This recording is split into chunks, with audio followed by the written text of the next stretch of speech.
Okay, sorry about that. It was, slightly delayed a little bit, but hello to everyone who has been waiting and everyone just showing up and everyone watching things back on the VOD, whether it's here on Twitch or on YouTube, depending on when you're watching this. Hello, welcome to another stream, and it's been a long time since I've streamed Destiny 2 on the old Twitch channel. I need to change music and sound effects volume and dialogue volume because for a long while I had these lowered to near minimum to be able to like hear people in voice chats on Discord and whatnot. And while that's okay for that, it really isn't okay for streams and stuff. So I'm gonna sort of raise it a bit so it's a lot easier for people to hear stuff in the game, even though mostly you'd want to hear me anyway. Um, but haven't streamed Destiny 2 on the channel for ages. Not as consistently as I used to way back when, and even like as consistently as I had been after the final shape had released.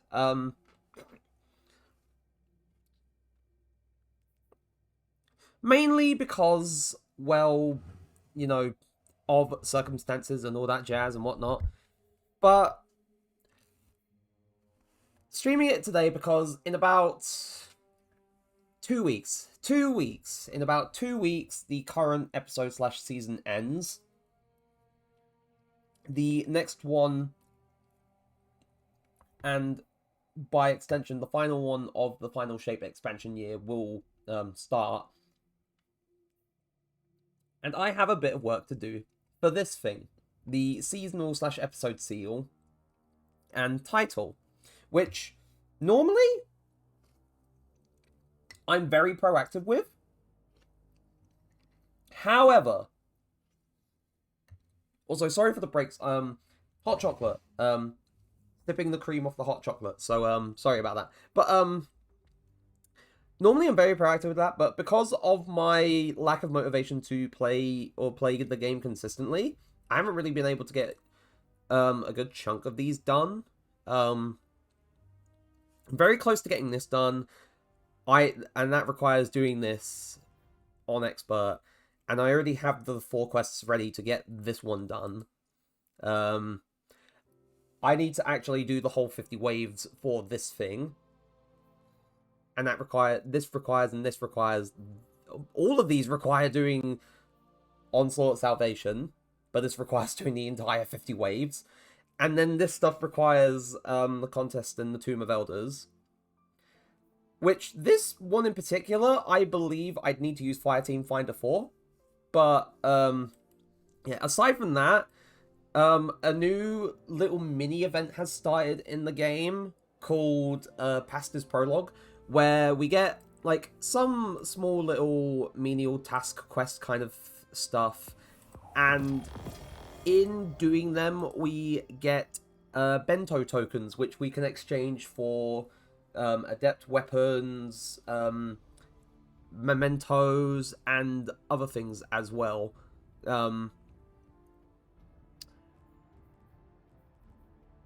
I will likely kind of get these done like in some parts today. Maybe, starting off with just a warm up, or like later down the line, who knows. But point is, this is also a thing to do as well because of the fact that this main quest here for the event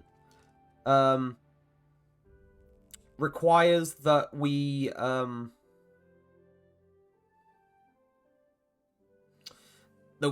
at least do or complete some of the bento box quests so we can get this shader, Chatterwhite, which is returning from Destiny 1.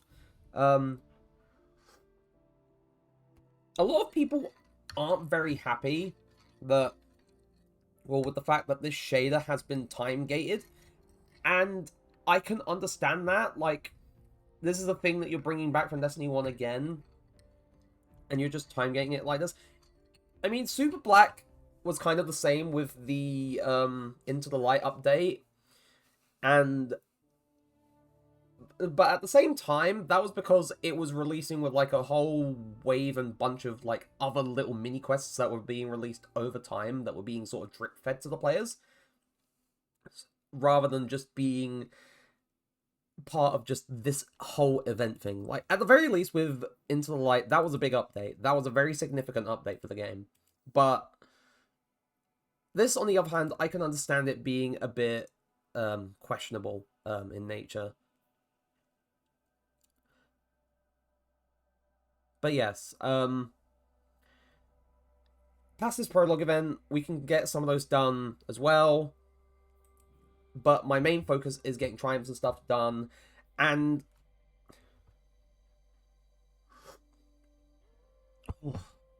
I made it nice and hot this time. Cool. Anyway, one of the things that I need to get done, or I say one of them, more like several of the things that I need to get done involve the Seasons Exotic mission. And the Seasons Exotic mission that they added about, I'd say it was a week ago. Yeah, they added it a week ago with the start of Act 3. Hold on, let me think. Was it? Yeah, I think it was.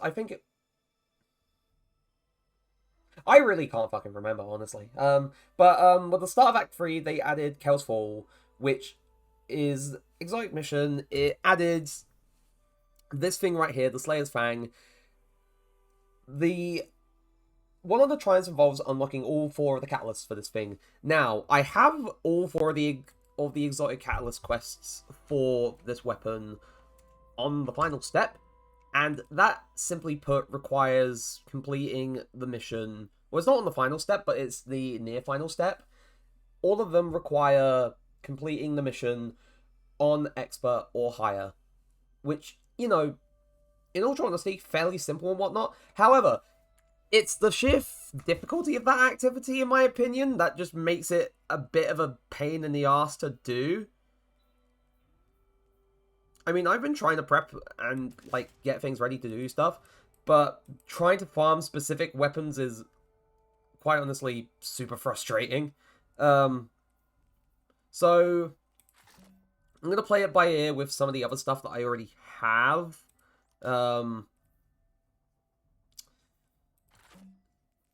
And yeah, the build that I'm using is significantly different to what I'm normally used to, because at the very least, normally when I run a Prismatic Warlock build, it will almost always have Devour by default. However, this doesn't.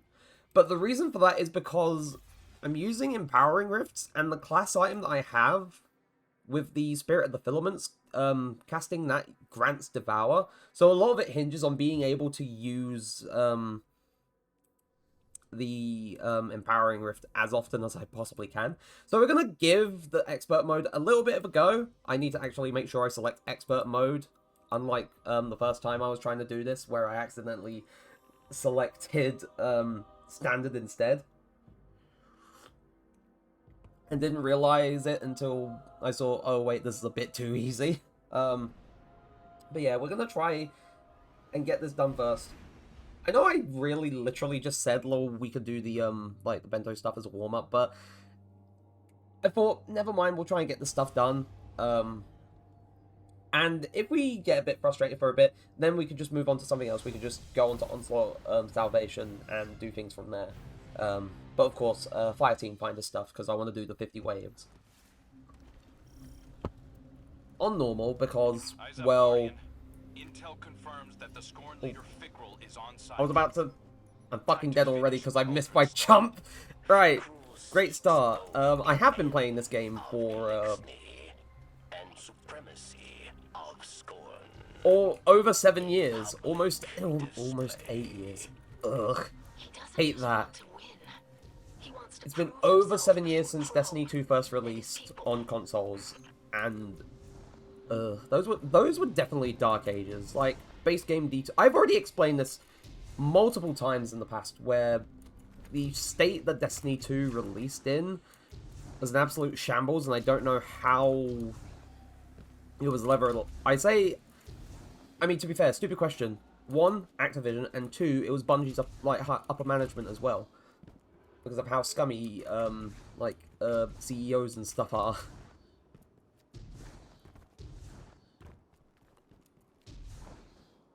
Like, really that bad. The trickster. Fikrul must have resurrected her during his takeover of the prison of elders.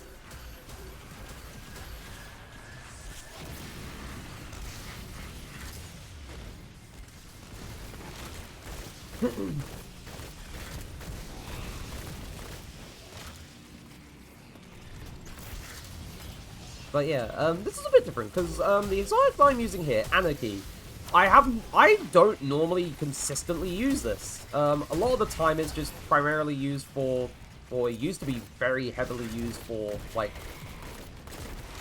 damage in raids once upon a time when it was fuck busted and powerful.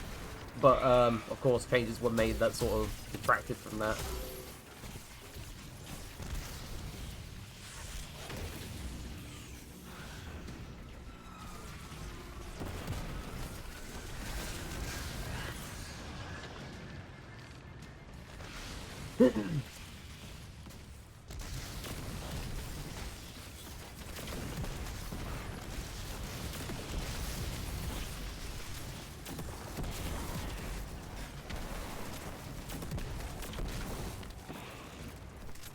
But yeah, I felt like it'd be a little bit of a change of pace, considering the fact that there's been a lot of, like, ooh, gosh, a lot of, like, stuff that I've been doing lately that is, you know, while fun, I haven't done or revisited some of my previous, like, points for content in ages, so I thought it would be nice.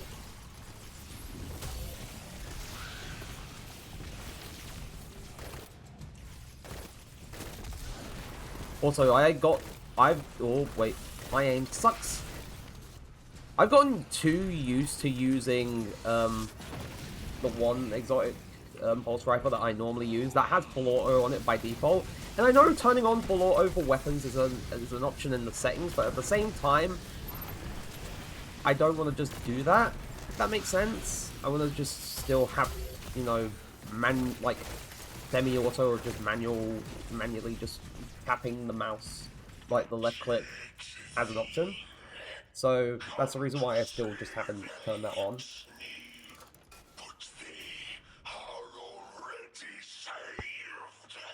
Oh!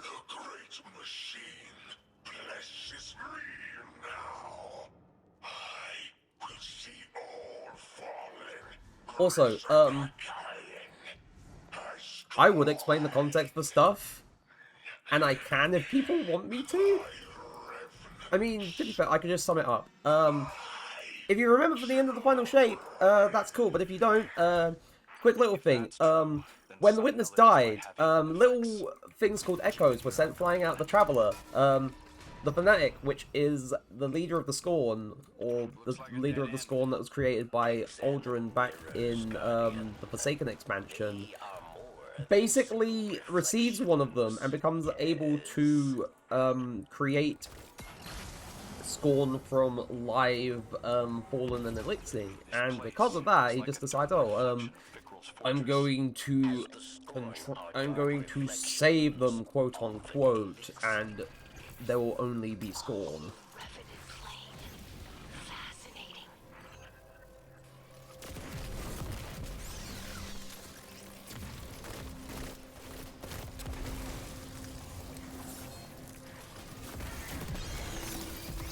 But yeah, this whole exotic mission is like, we're going to go stop him. Though, there were like technically like three versions of this exotic mission. But, you know, they were all sort of released when Act 3 released, because what they changed for this episode was, now, at the start of any act within an episode, all story beats for that act will be available for people to either do all at once or play at their own pace, or play whenever they feel they want to. And because of that, it was literally a case of, well, I'm just going to do all three of these in one night. And by the third one, the Fanatic is actually killed. So when we fight the Fanatic, instead of him just running away, he will die at the end of this quest. Spoiler warning.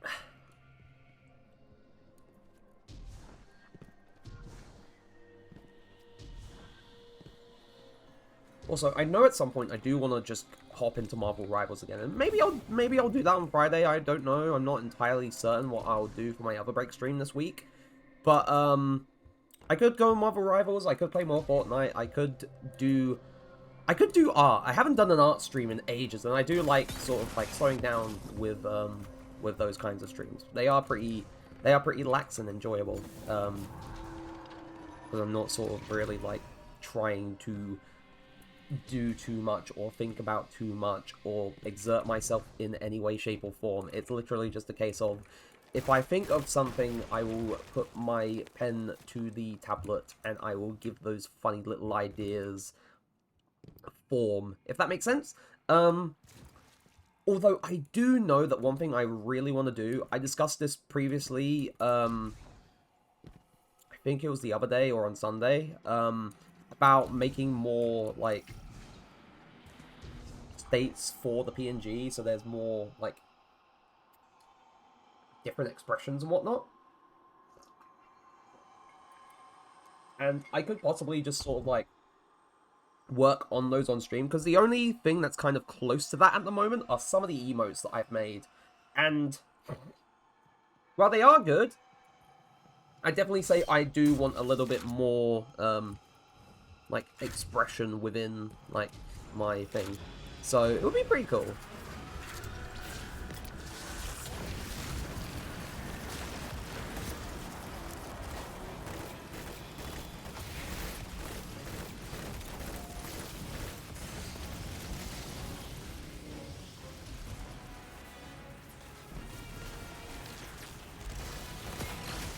I'm trying to think, why am I out here when I should just go straight in here?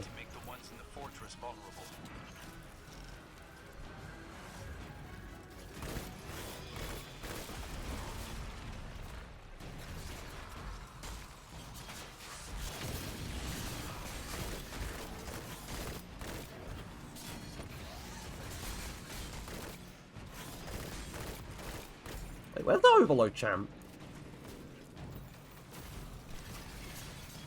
I didn't see where the Overload champ was.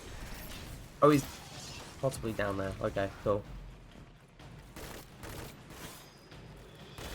And the last time I was trying to do this on expert mode, which was where I got pretty frustrated, I was definitely rushing some things, so not the best thing to do when you're trying to do this on expert.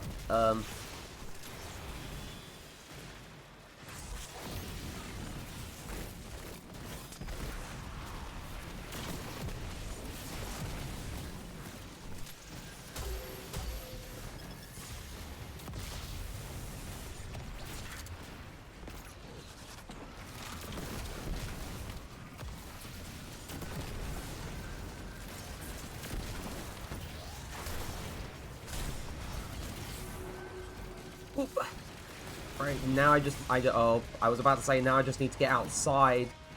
Just gonna do this to keep myself alive.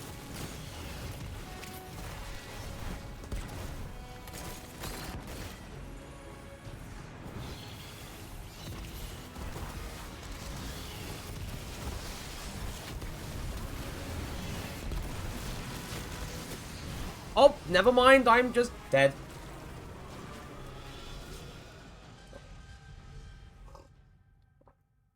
Cool, I wasn't keeping an eye on him.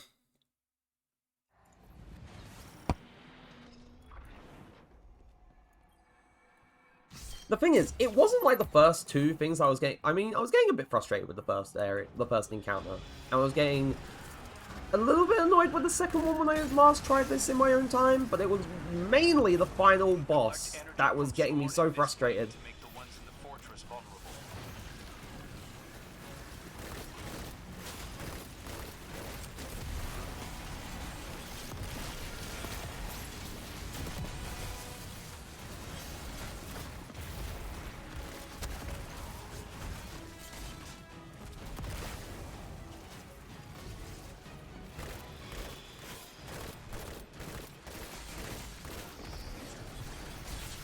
Oh shit, I need to grab those. No, they're gone! And that's... And there's me rushing things now. Cool. I can recognize when I rush it.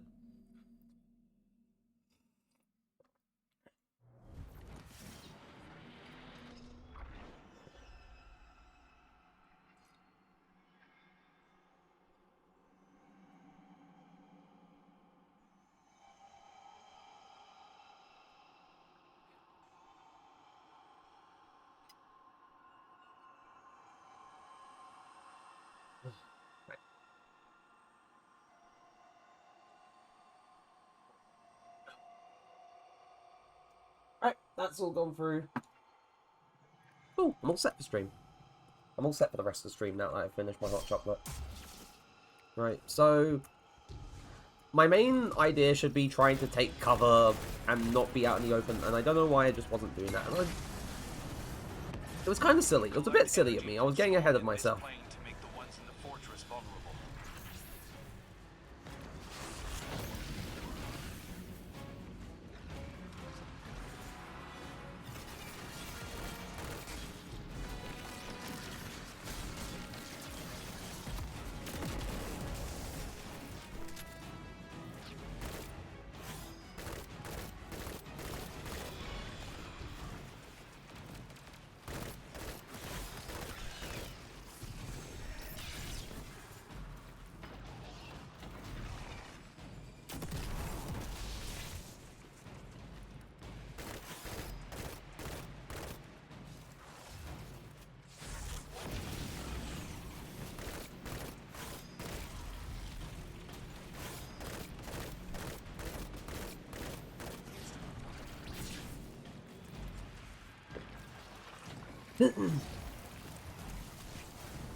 Right, I need to get away.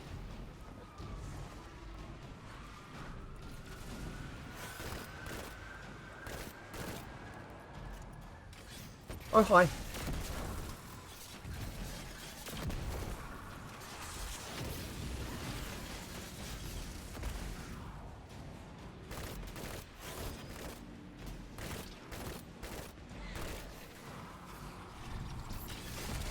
Did it really just...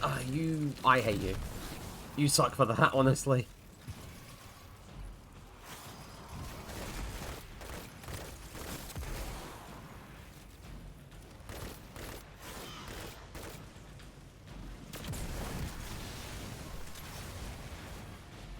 Oh no, my stuff expired! What do you mean?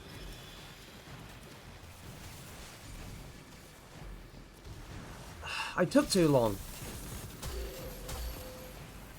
Oh, get off of me!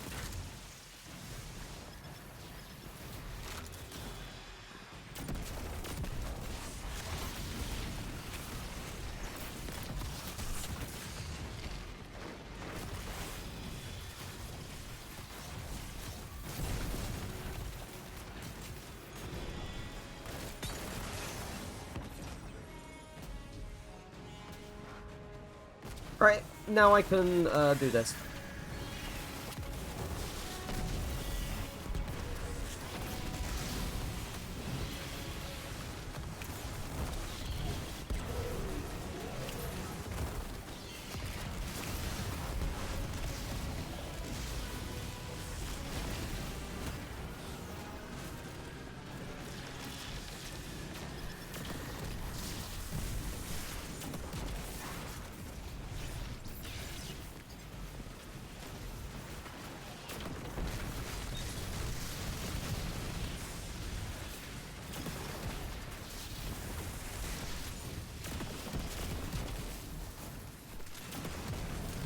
Oh, that's frustrating. Come on.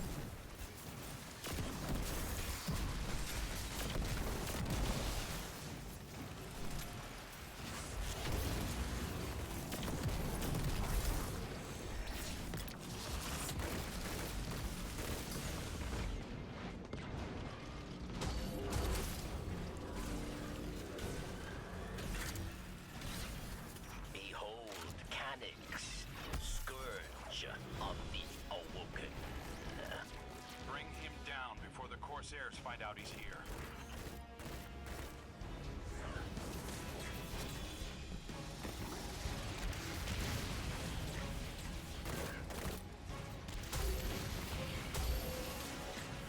sick. I actually managed to hit him with that.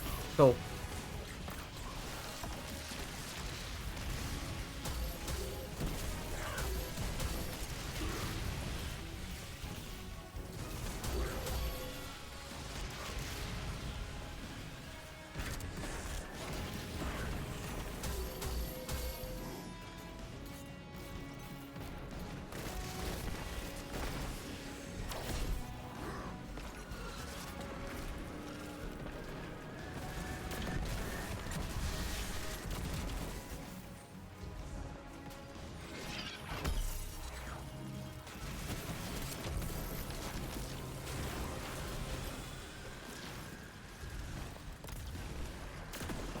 Come on, I need to get more heals from Devour.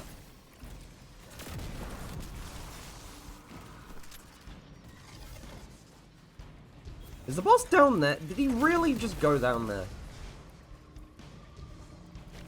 Yeah, he is just down there. Right, cool.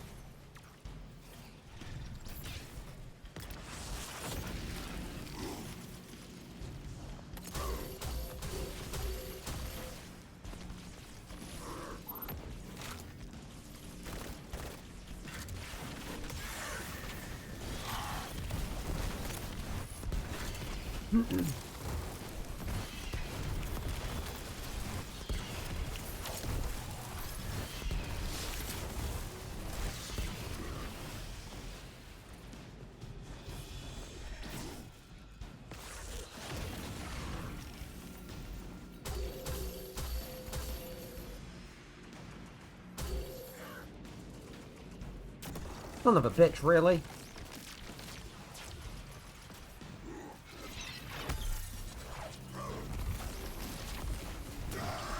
There we go. Cool. That didn't actually take too long, surprisingly enough.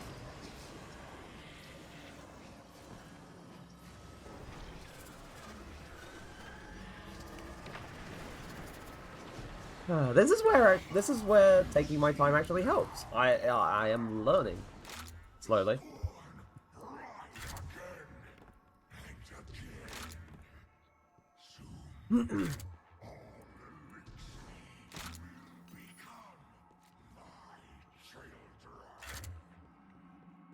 It's fitting that Fickrell is my first assignment as Hunter Vanguard.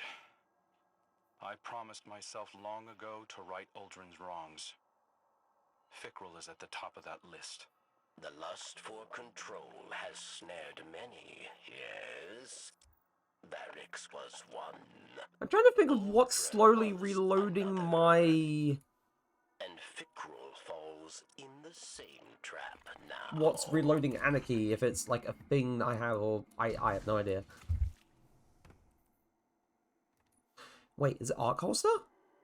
Oh, it is! It's Arc Holster! That's what it is! To be fair, I've never properly used, like, any of the holster mods, so I... To be fair, there's a lot of, like, weapon and armor mods that I haven't ever used in my whole time playing this game, and with all of the changes that have been made, like, over the years.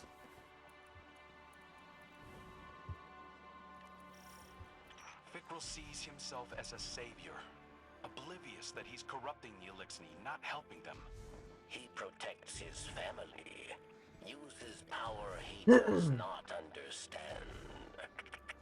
Like his father. I saw where that road led Uldren. Laid out beneath a burial shroud. The same fate awaits his son. The Guardian will make it so.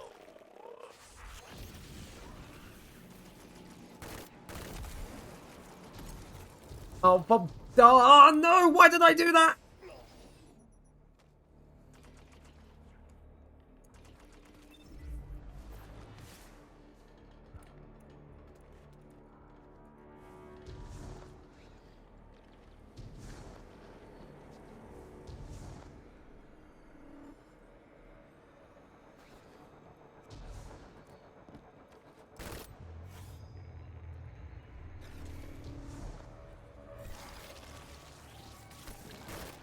Typical me. Silly me. some things can't be helped. Some little mistakes can't be helped. Like that one right there.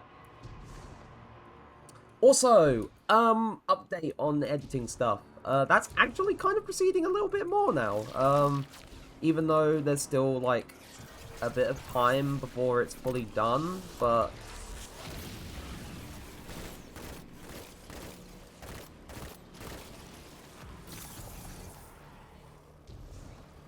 But aside from that, like, I'm halfway through, like, cutting all of the, footage down to match with, my recordings of my script. And once I'm done with all that, then I can focus on getting all of, like, the little effects and gags and stuff done. And then I'd need to add music where I feel like it would work or where it would be needed. But aside from that, I feel like now that I'm actually focusing on it a bit more rather than holding myself a little bit, or holding myself back a bit, is, well... It's working out a bit better, which is nice. So... Anyway, second boss, because, you know, this whole thing is bosses.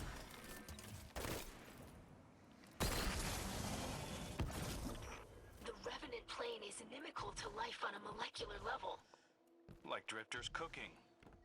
Best get out of there quickly, Guardian. Hyrax, the Ascendant.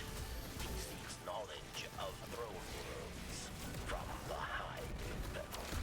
Perhaps he would draw similar power from the Revenant plane.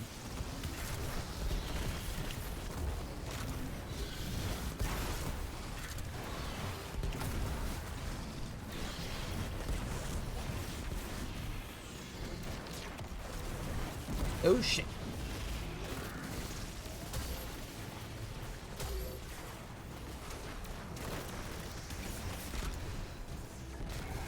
The Mindbender is on the run. Follow him through the mirror.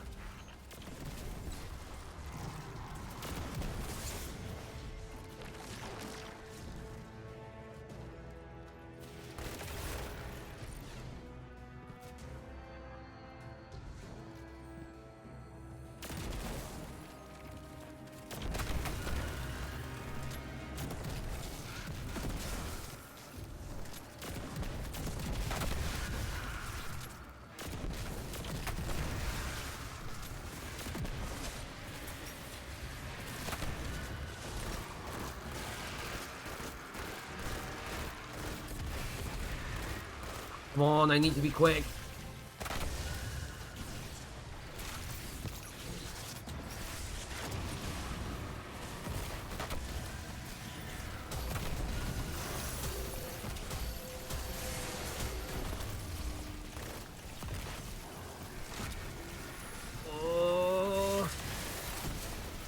I don't know if I'll make it. I probably will. There we go. I made it. Even though I need to go back in there at some point to finish doing the stuff to open the door that's near here.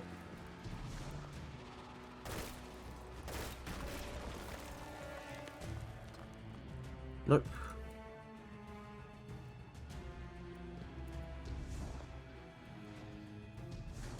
Is there really none of the things that I need to activate in this area? Okay, cool. There isn't. And by cool, I mean very cringe.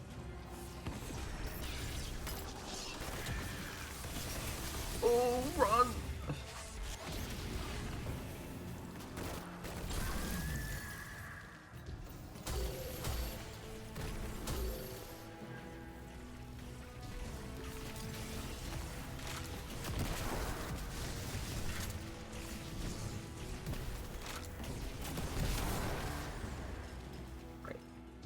Two of them, and I'm assuming the last one is back in that little hallway section. I'm just gonna refresh my timer because I don't want to take any risks.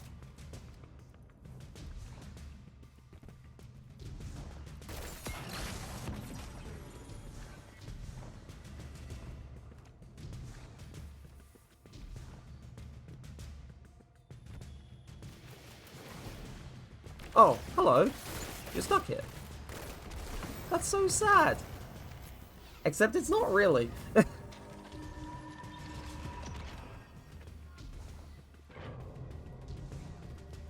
Also, so editing stuff aside, think, because I know, when I finish Infinite Wealth, I'll be moving on to the Majima game, the Pirate Yakuza in Hawaii, because I want to play that on launch, as I've stated so many damn times, and I make it no secret that I really want to play it on launch. Aside from that, when I finish Skyward Sword, aside from doing some, like, bits of Monster Hunter Wilds here or there, because that's launching roughly the same time,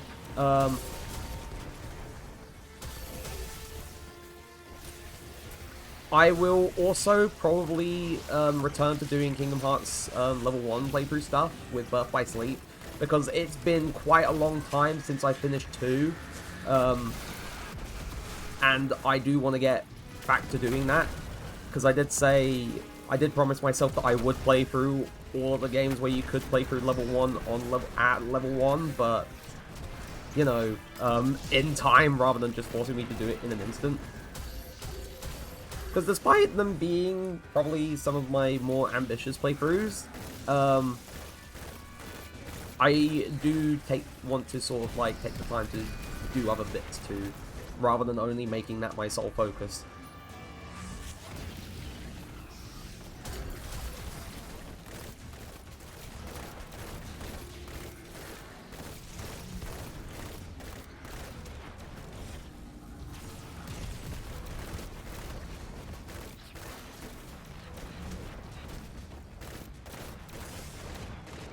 Oh boy, I need to be careful here.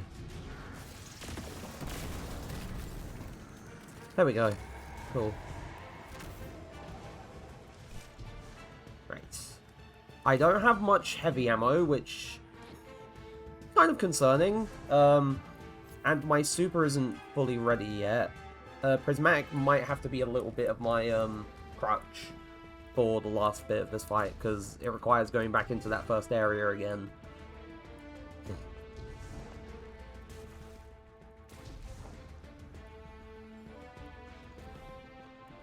Then again, I could just play the waiting game and wait for the super to charge up, though that's going to be a while. I don't want to just stand here for God knows how long, not doing anything. So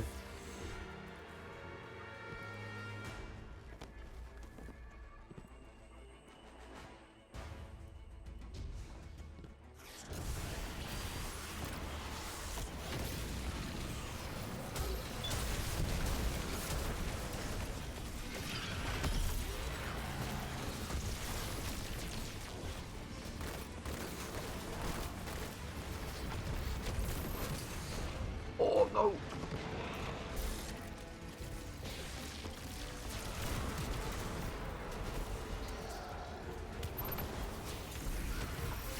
Cool, right.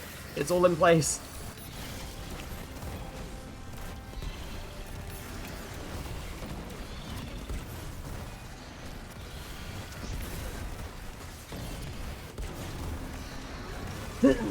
Cool, cool. And that was first try. That didn't happen the last time I did this. Actually playing a lot more carefully. No, always a benefit, but then I don't have heavy ammo for the fight with the Trickster coming up.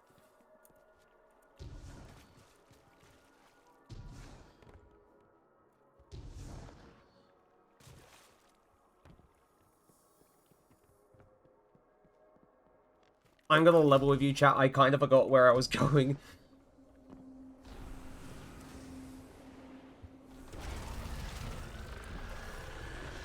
There's nowhere left for Araskis to go. Finish her. I'm just gonna throw a turret up there.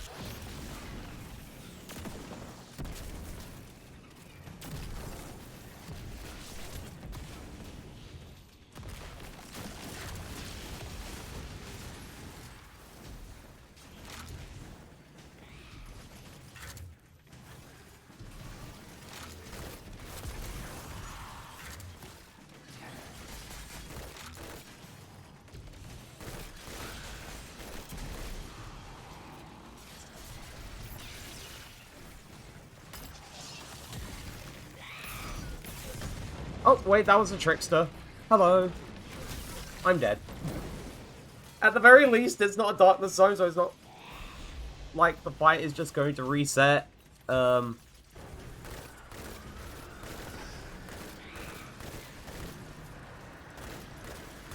grins really annoy me.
Now she's just going to keep running up the stairs. Cool.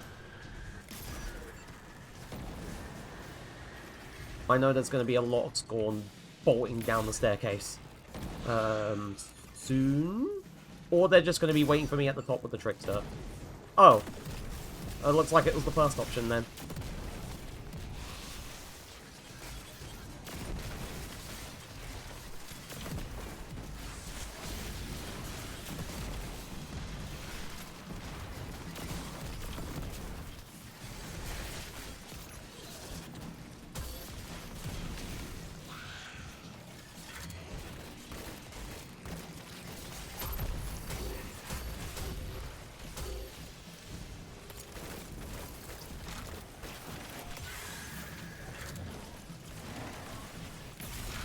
Kind of gutless, honestly.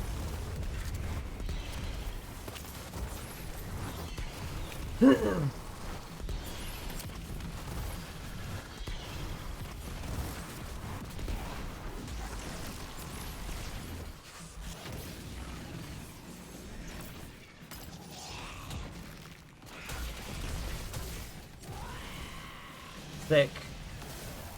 That didn't take too long. Unlike my other attempts where I just didn't enjoy the climb because I didn't have a thing to slowly take them down while I hung back. I think that's the main difference. A lot of what I tried to do before was definitely along the lines of how I would normally go into like fairly easy like dungeon encounters and whatnot, where I would like solo dungeon encounters where I would just play as, I suppose, as aggressively as humanly possible. And while that does work in most cases, it really doesn't work here. So yeah, no, it's been pretty good with this build. Actually works, kind of works wonders. Sick. Cool beans.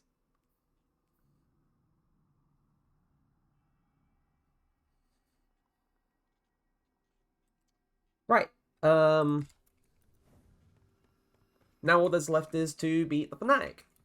So hopefully this isn't going to be like the last time I tried this, and I'm not going to be tearing my hair out. Because that I did definitely do last time.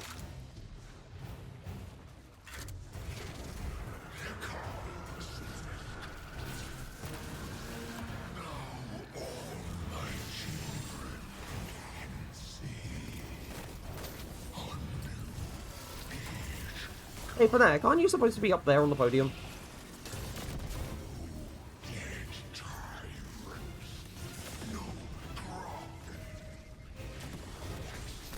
Oh, seriously? I was trying to get kills because these things were just hanging back like I am. That's not your job. That's my job. I'm the one who's supposed to hang back while you get mowed down. Damn it. Also, I'm going to adjust sound stuff a little bit so it's toned down a little bit. There we go.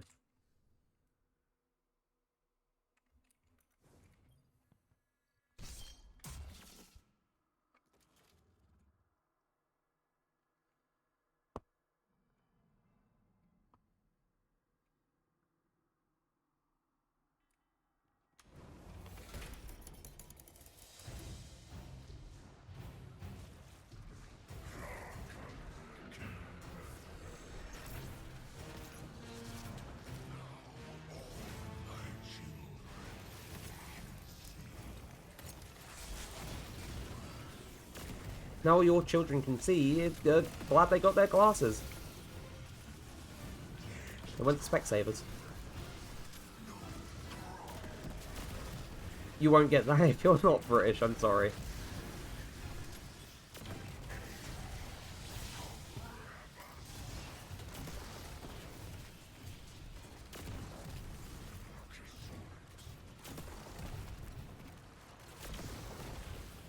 Well, that's disappointing. Oh well.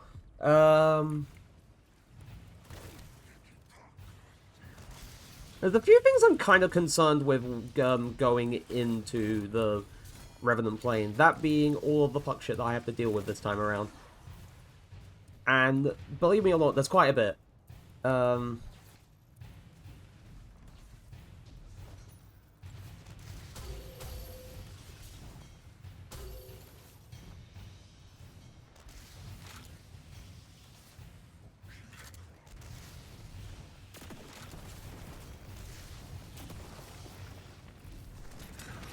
There we go. Right.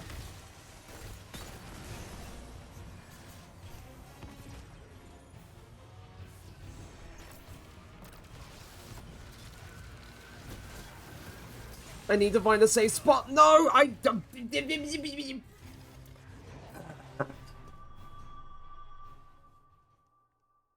To be fair, I did run straight into the open. I wasn't running to a safe spot.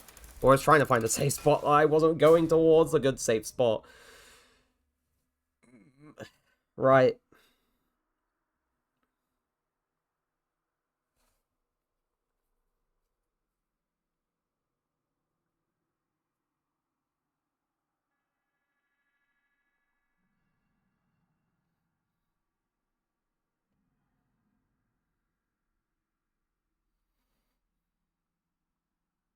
And again, I might... Let me think. Right. I've got an aerial denial grenade launcher here, which I can use. I'm going to move this adept weapon into the vault with the item manager, because having a pulse rifle would be nice for unstops.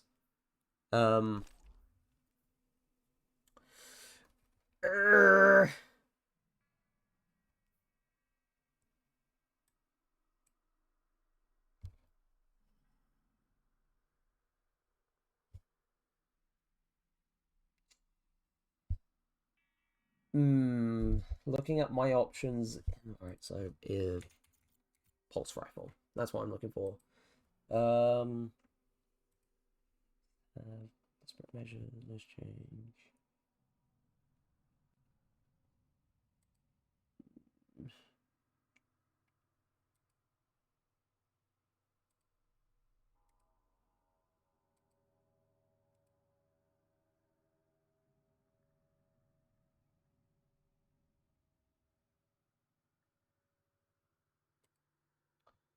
Right, trying to think.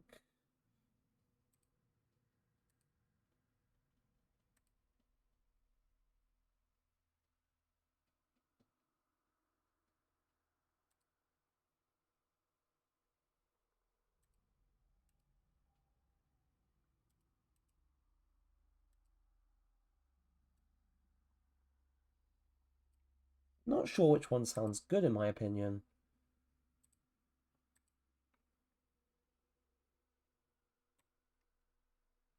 Maybe Oversoul Edict.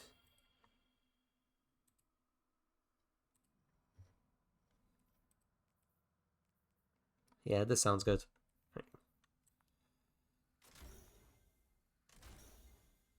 Ricochet rounds, which is apparently a good perk for this weapon.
This should be a bit better of a kit.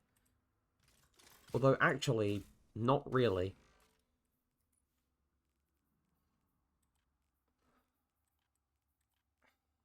I'm gonna have to go through, undo, and then redo all of these bloody things. Hold on. Right. So...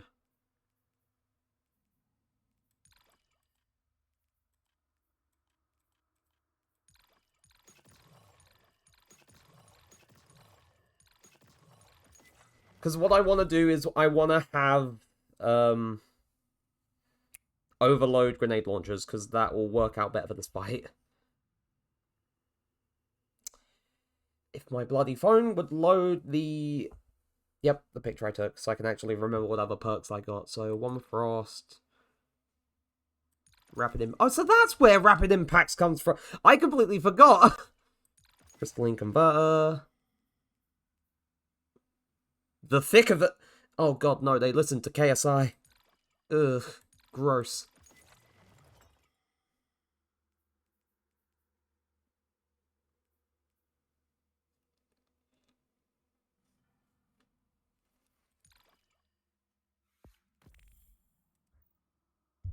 Right, there we go. Now we've got Overload Grenades and Unstoppable Pulse. Also, the ad break starts in a few minutes for people in chat.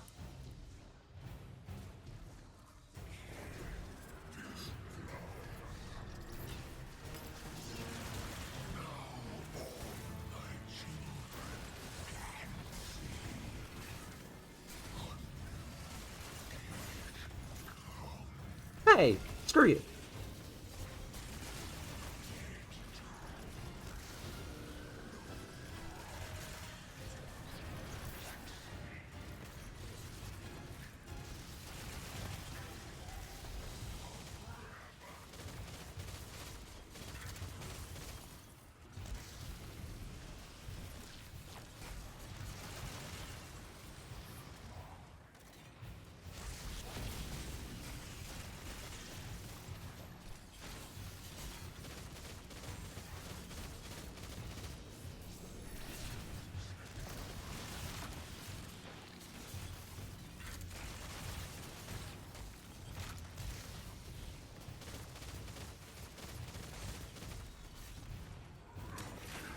Cool, right.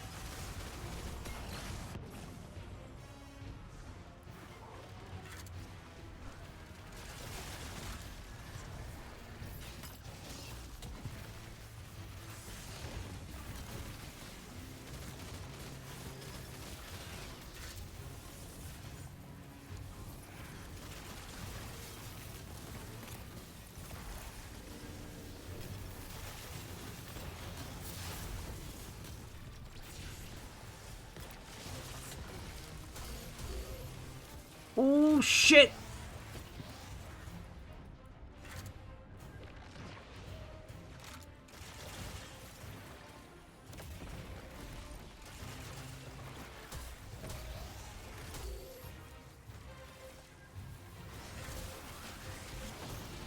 Oh, you gotta be kidding me.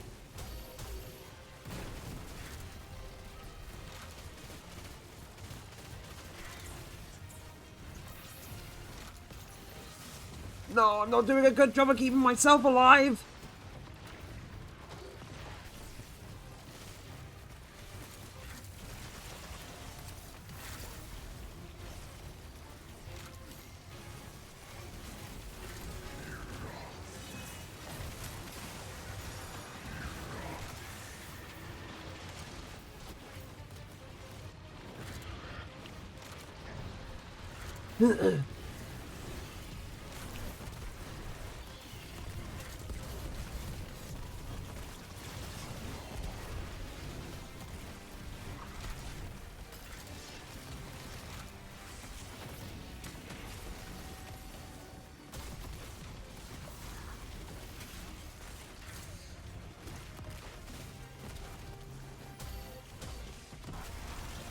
I keep getting confused over which weapon is which in my inventory.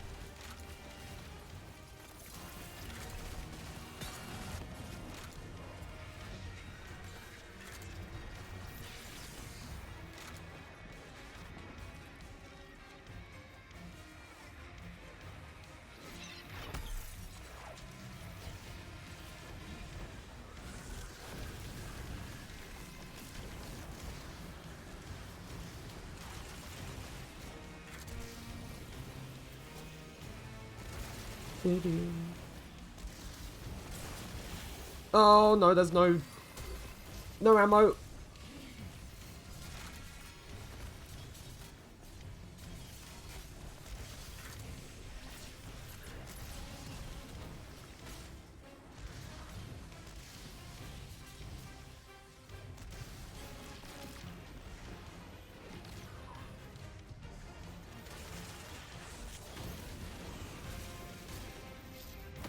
Ah, you bastard!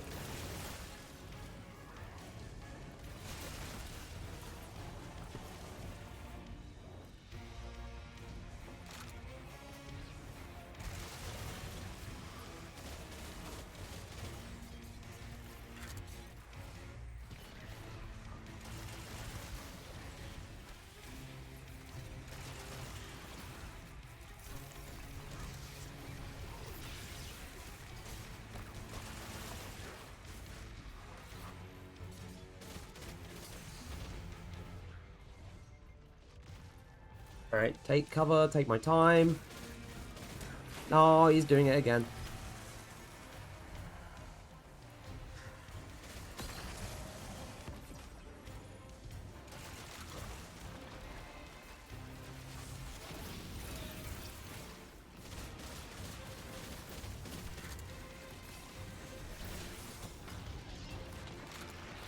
No, live!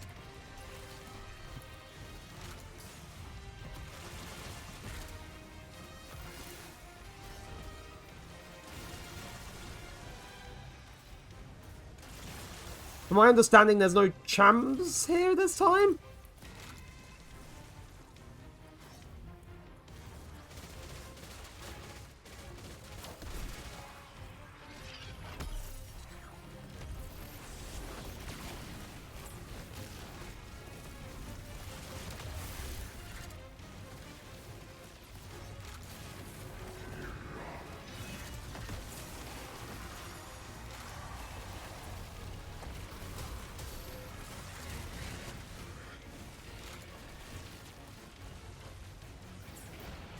No, are you serious? God damn it! I fucking threw so hard. I threw so terribly. I was literally not that much,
Right, we give this another go. Also, welcome back. I'm sorry I couldn't, put things on the pause for the ad break, but, it is what it is. I was close to winning and I died, so we do this again.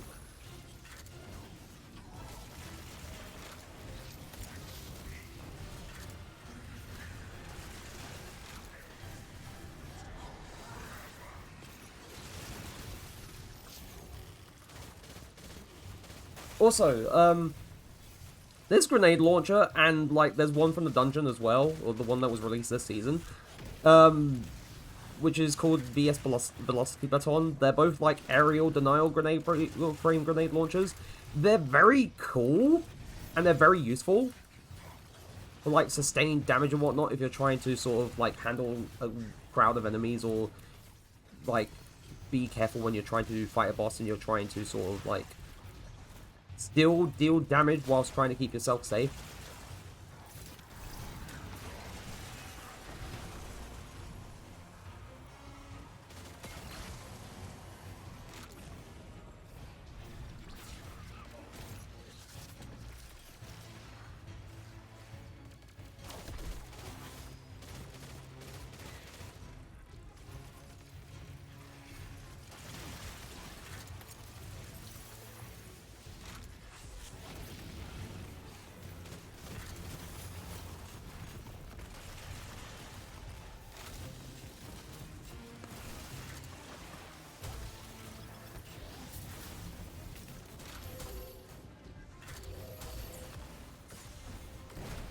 I got nailed by the bloody unstop. Whoops.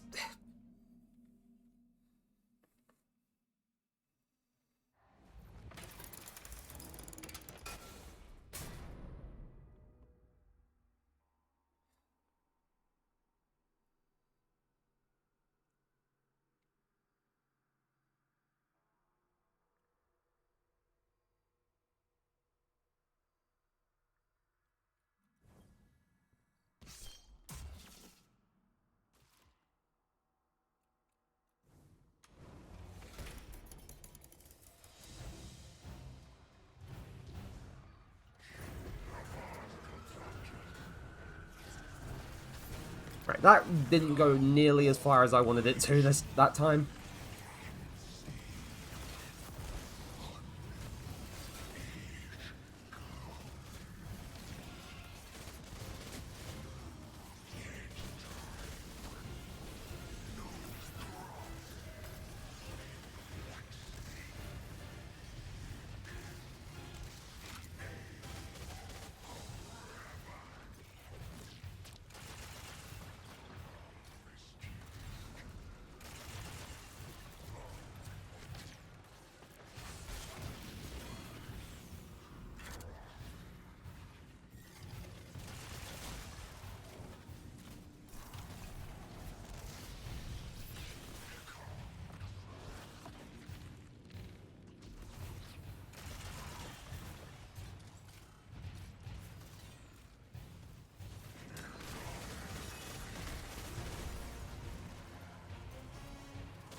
I'm gonna get rid of the Grims, or at least these two, just to be safe, because I don't want to get absolutely fucked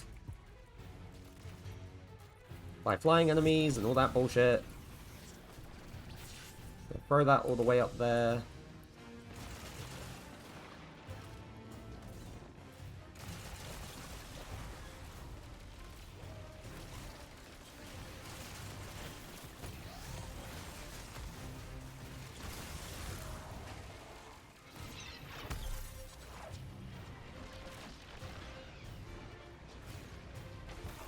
Oh no, you gotta be kidding me!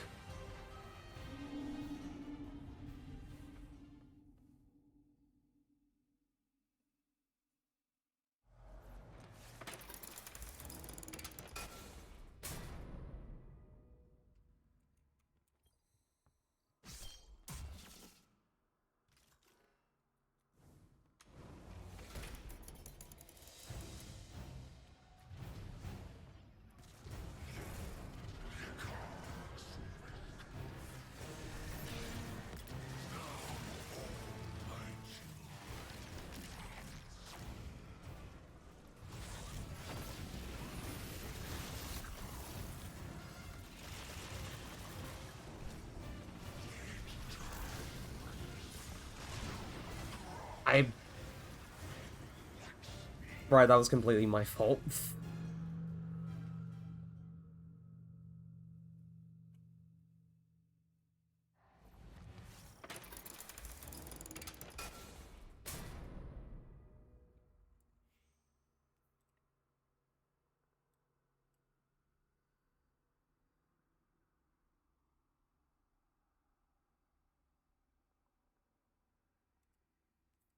Right.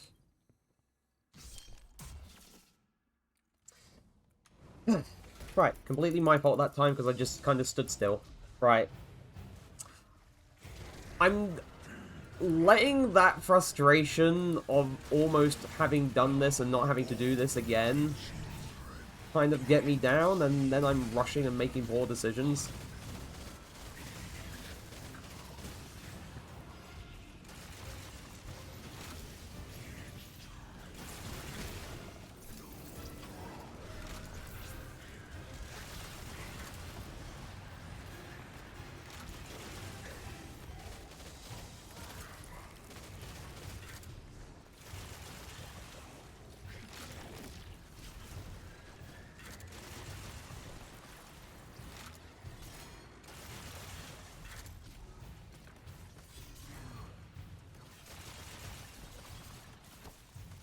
Ooh.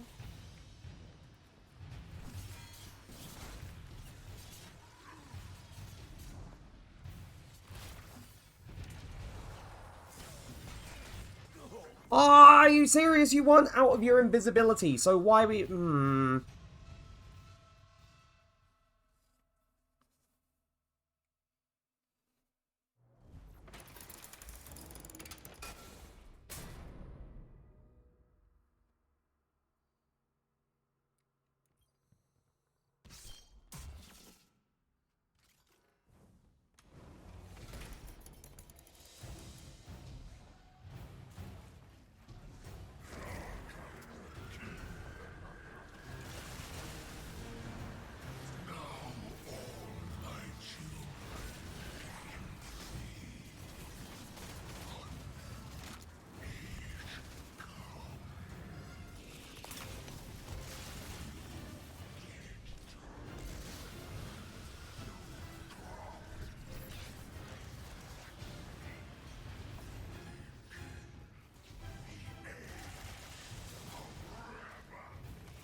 Alright, I'm not going to use my turret because I should save that for when I get inside.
Not exactly what I wanted to happen, but,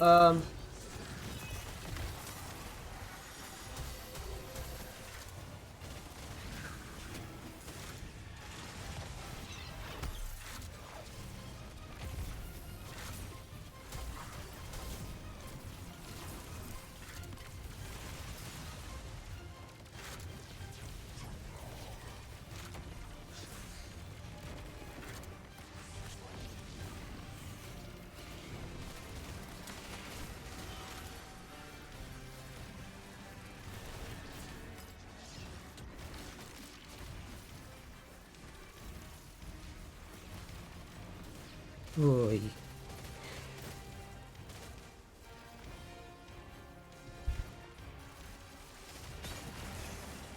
Using my super on the unstopped champion is not exactly what I wanted to happen, but I had to.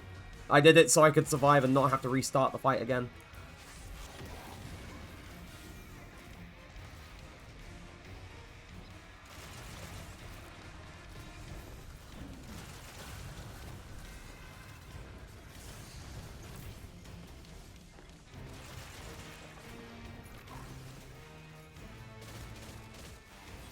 To be fair, people were saying that the Fnatic in the expert mode could KO you in like 2 shots, and I don't think they were kidding about that.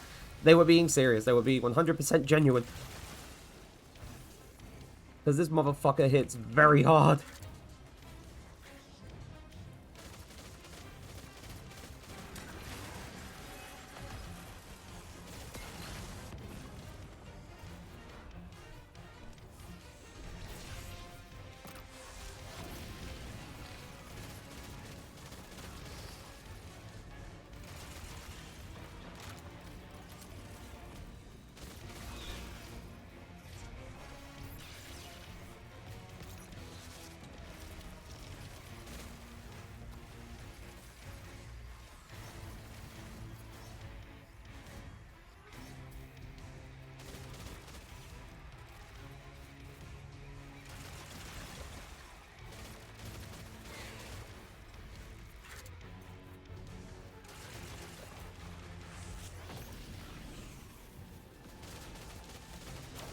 Come on.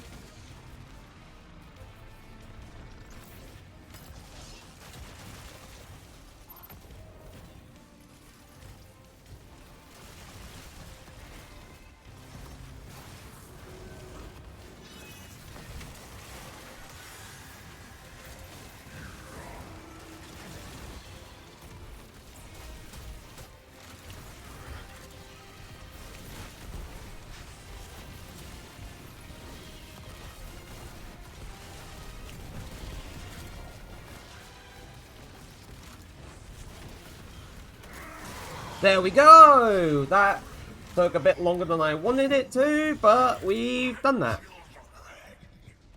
I can't believe Fickrell's finally gone. I'm relieved, but there's also this sinking feeling in my gut. It's natural to feel grief, Crow. You and Fickrell were linked. He was your wish. A story of bitterness and pity. Ooh. Such terrible consequence from an act of kindness.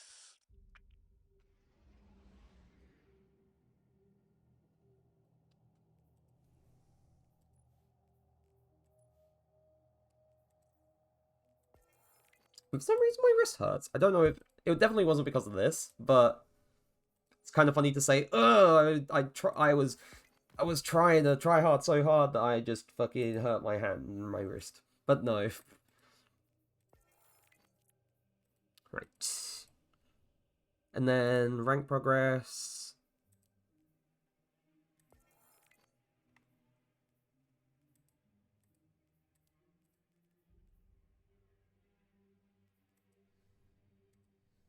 Shit, wait.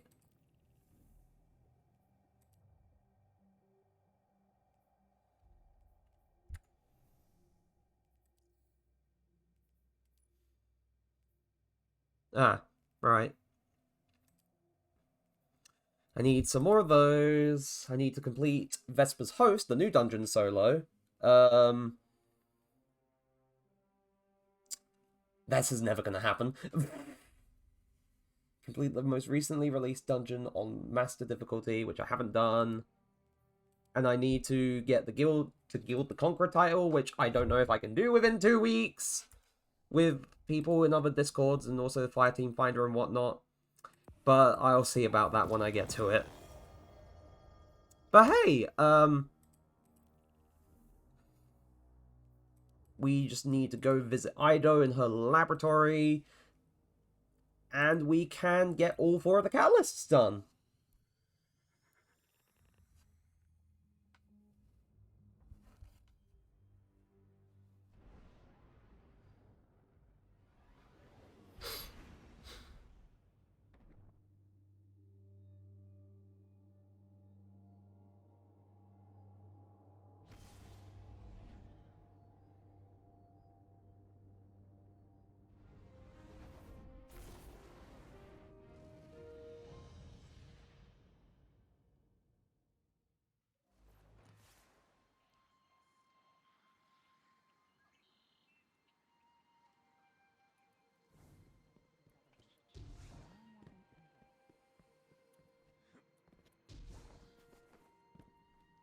Oh yeah, and I forget that there's like a little set of supplies that I can get each day.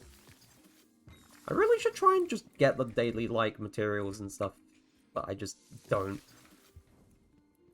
Because it is good for like brewing the tonics and whatnot. Which, for people who don't know, this whole season was like, oh, you can find or make these tonics, and you can brew the potions that let you focus specific gear and do other things.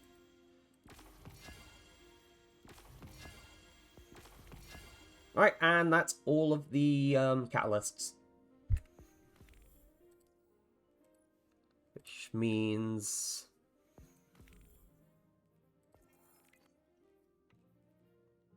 Right, we now have 5 triumphs to get in order to get the title. So, Onslaught Salvation, on normal difficulty. Sorry, and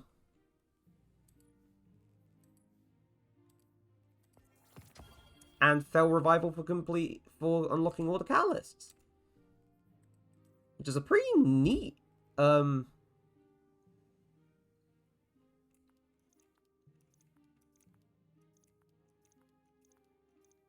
Sorry, my attention wandered. Which is a very neat emblem, honestly. But yeah, we got that done, which is cool and dandy and cool and stuff. But now, next gonna focus on Onslaught Salvation, and I wonder if my stasis build that I have is still useful. I mean, it should be for the most part. I just need to find something to infuse into the bow that is used with this build.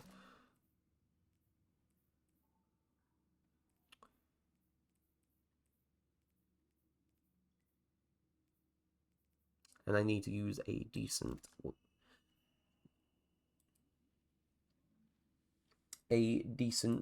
weapon I can infuse into it. I'm going to move this Riptide there, or into the vault.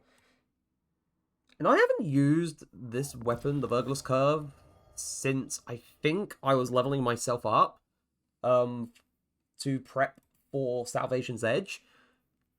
So I really haven't used it for a long time. I was also going to use this to infuse into this pulse rifle, but I never did. But hey. It also means that I don't really need to farm for the other weapon that I was going to use anymore, because I was trying to get that to specifically use for that thing, but I just didn't need it in the end, so yeah. Also, when I made this build, I was actually pretty proud of like the stuff that I used for the drip and whatnot, because it looks pretty sick in my opinion.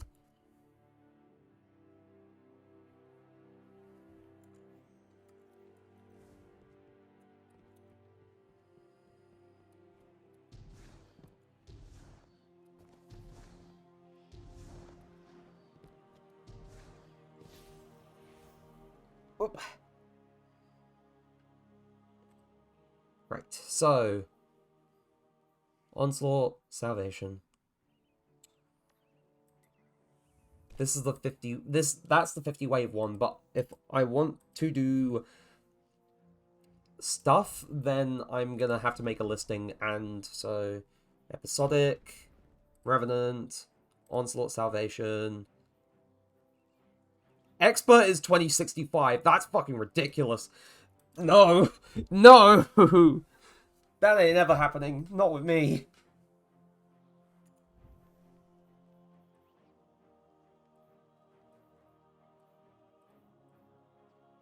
Also, I'm thinking, what the hell is going on with my power? And then I realize, the robes. Right, that's much better, even though it's one off of power of the power cap.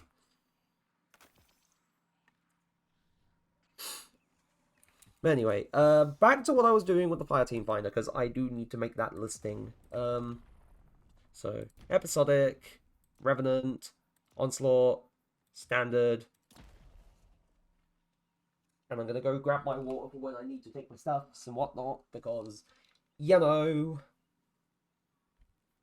Right, so title, help needed, earn triumph, complete challenges, looking for experts, smiley face.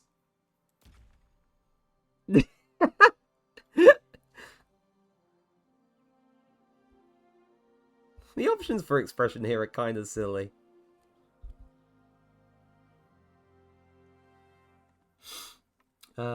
Tags.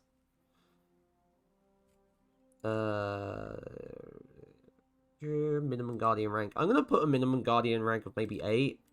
I know that doesn't actually restrict things for people.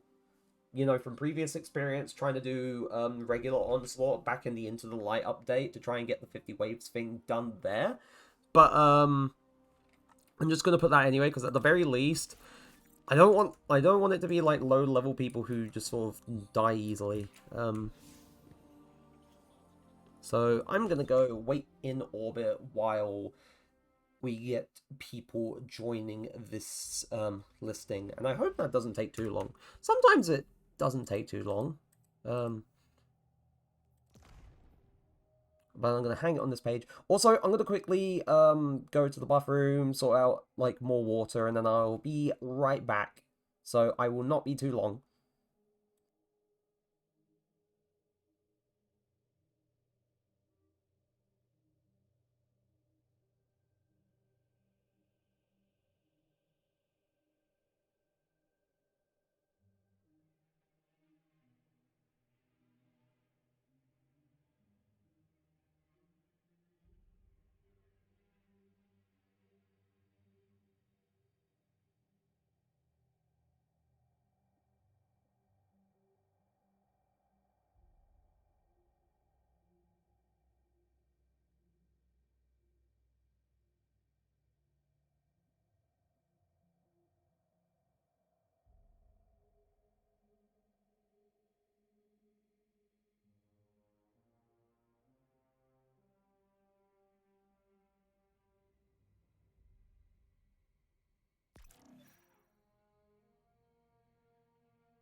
Okay, I'm back, and while I was on my little break, the listing was filled. So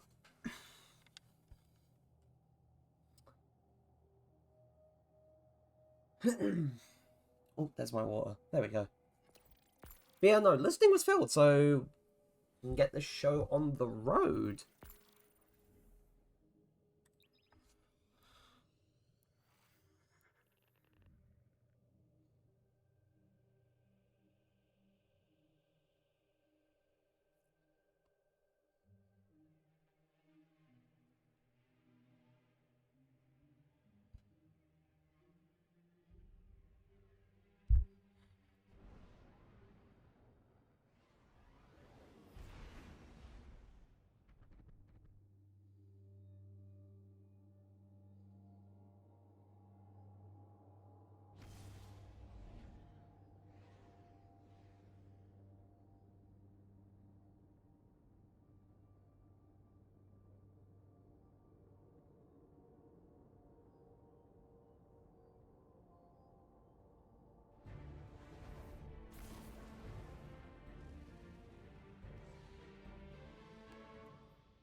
Right. Bend the ADU and get those Oh. Elixni out of there.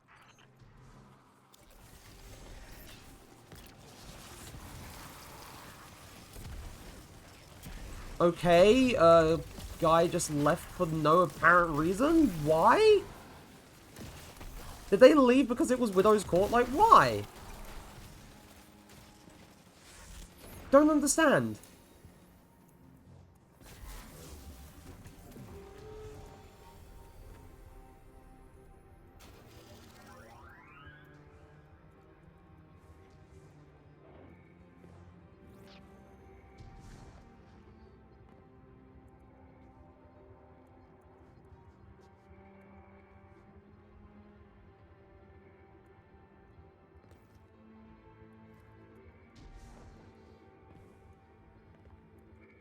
It's kind of silly.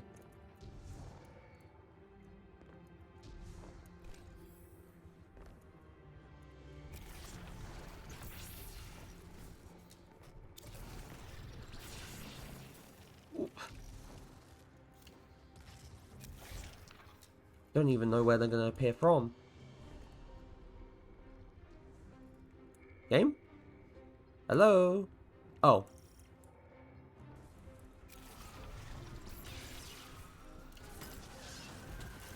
Oh, we just had another person join. That's why I was taking a moment.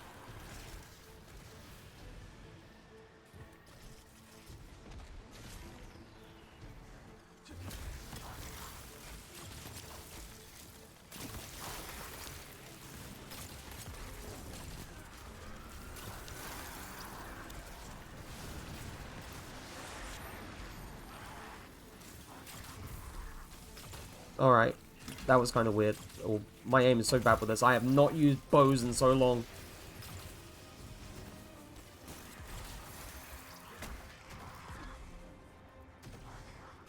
I mean, generally I haven't used this build in so long. It's... The last time I used this was literally during Into the Light and before the final shape released. So... very much kind of, like, out of practice with it. Because I basically used that... Like, regardless of whether it was, like, running regular Onslaught to grind for the Brave weapons, or if it was running the high difficulty one to get the triumphs and whatnot.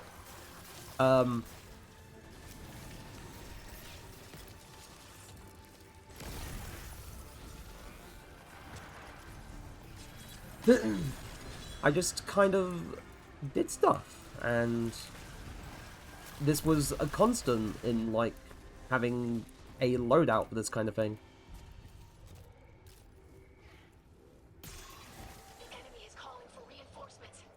You will need this Elixni relic to pierce their defenses. Oh, wait, big mistake, what was I doing?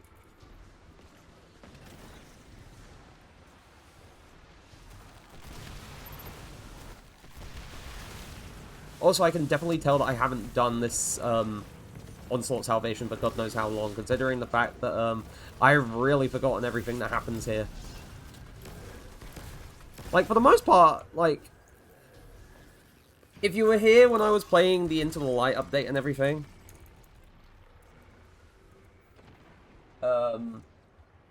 then you remember that a lot of it is like, oh, a few waves, then we go do, like, fight a boss or something, and then a few more waves, then we fight a boss. It's kind of like that in Onslaught Salvation, except, after the few waves, instead of, like, or the first few waves, instead of a boss, it's, like, a group of strong enemies, not necessarily a boss. And...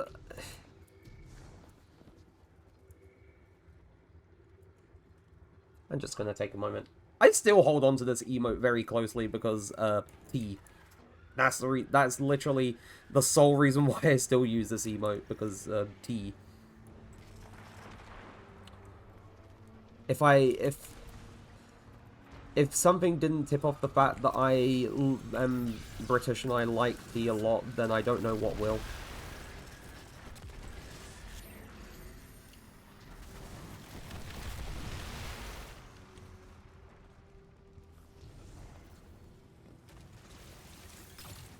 Nice.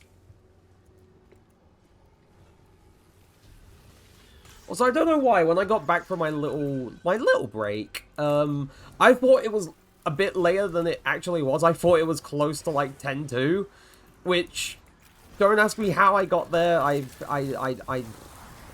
don't know. Sometimes things go on with my brain.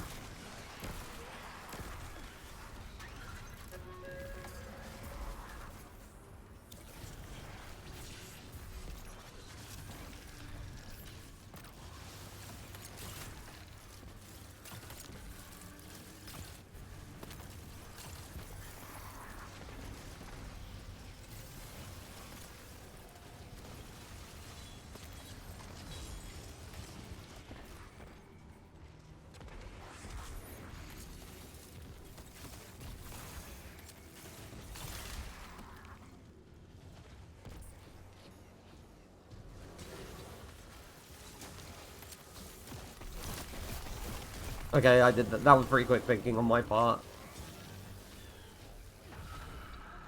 Oh yeah, this was what I was talking about. The Revenant Scorn nests. Revenant Scorn nests. God.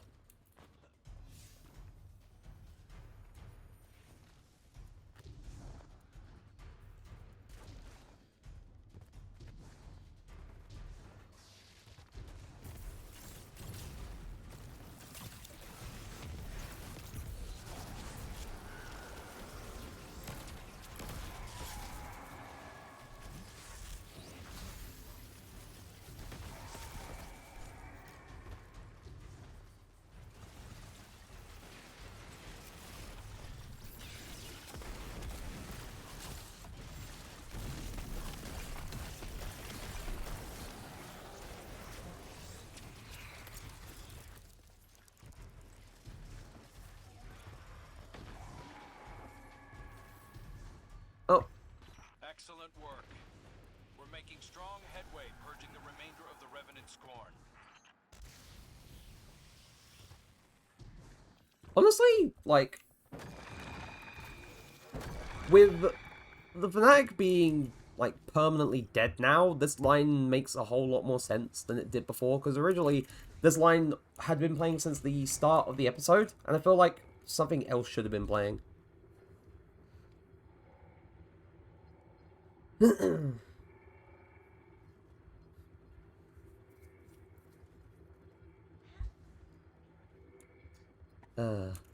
Also, one thing I can't believe, they confirmed the release date for Sonic 4, which, well, I already went on about how much I enjoyed going to see Sonic 3 with friends at the cinema, and now that I know when, in about 2 years' time, it's released, I can kind of plan things ahead, I guess? Maybe? Who knows?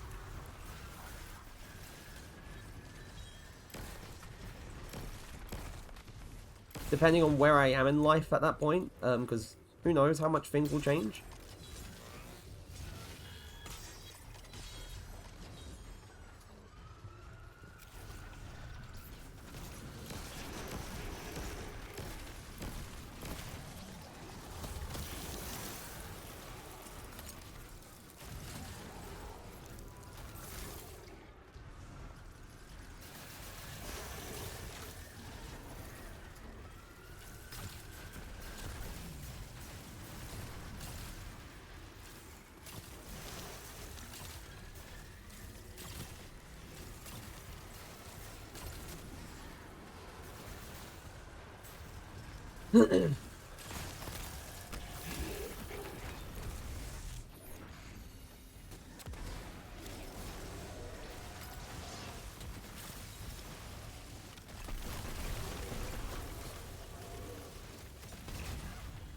Alright, down it goes.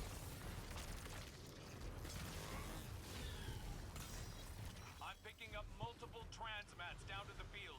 Targets are moving fast to the ADU. Right, where are the demolitionists?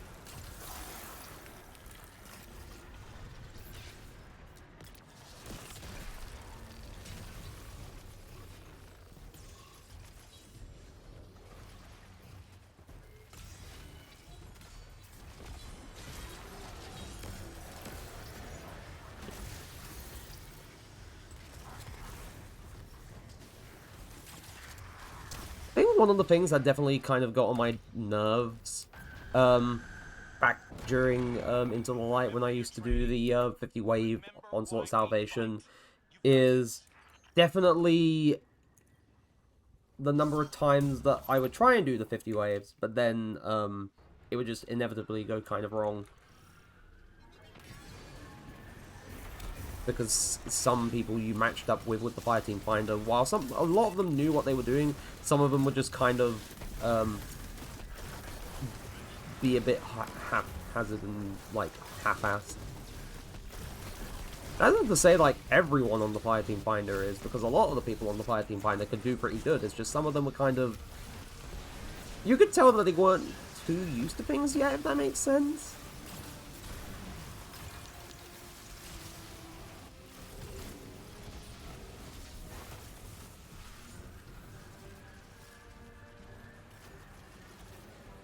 But I'll definitely say that there is a mild issue with how,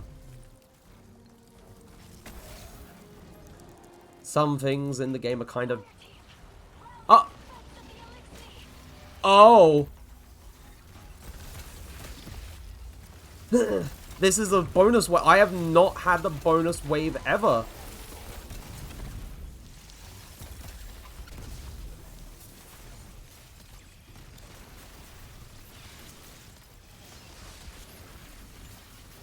Oh, there's a subjugator. Ah, no.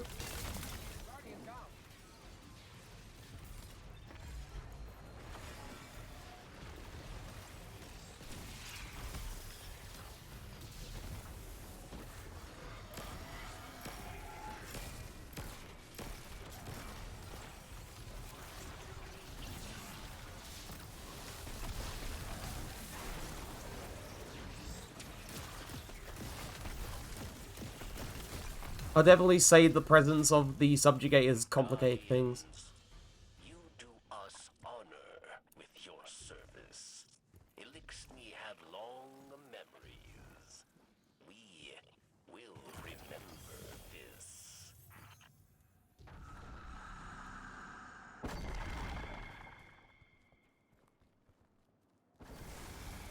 Okay, cool. Neither of them have left.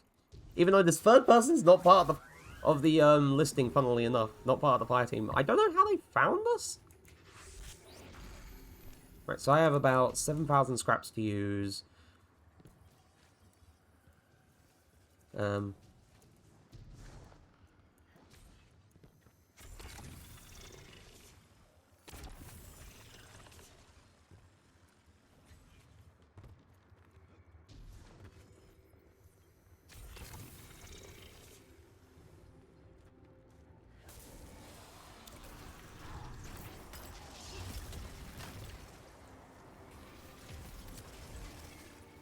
I mean, it's pretty cool having Godslayer title, like, because I've had it since the whole thing with with Into the Light and Pantheon. But in some ways, I feel like I don't deserve it because, like, I basically sort of like I did put in a lot of effort to get it, to be fair, but it also feels undeserved because I haven't managed to do like any raid completely on contest mode or the dungeon on contest mode, and I think in that regard I'm very hard on myself. I'll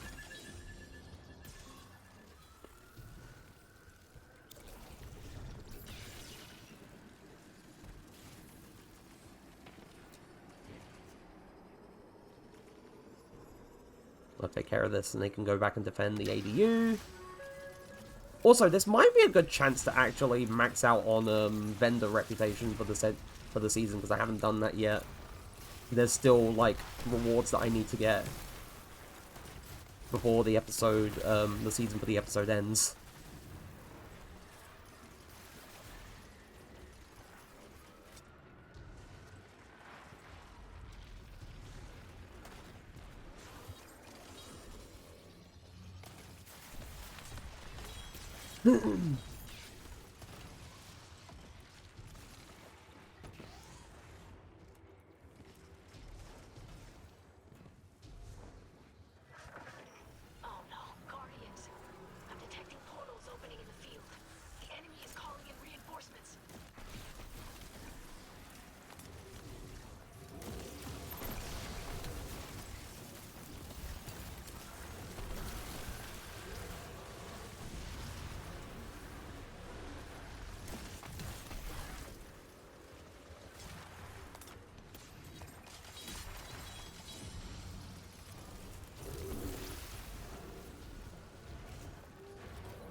I'm also thinking to myself about the... Oh, whoops, I did not mean to do this. Oh well.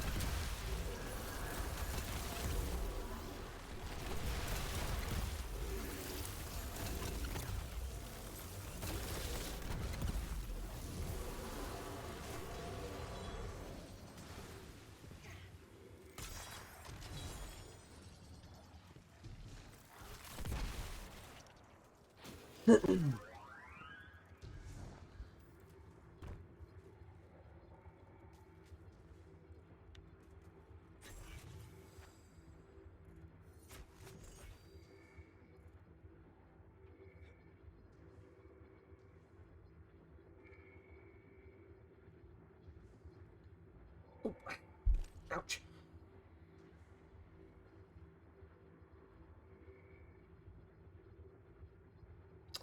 And now we wait.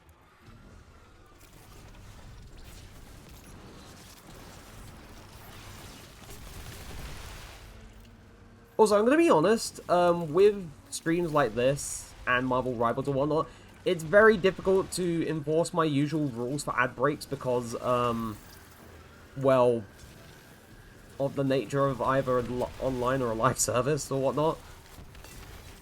Especially when, like, I'd be in the middle of a thing normally, so, again, the people in chat who, miss things during the ad breaks because of, like, the nature of today's or any previous streams that have been like this, I'm sorry. I sincerely apologize for that.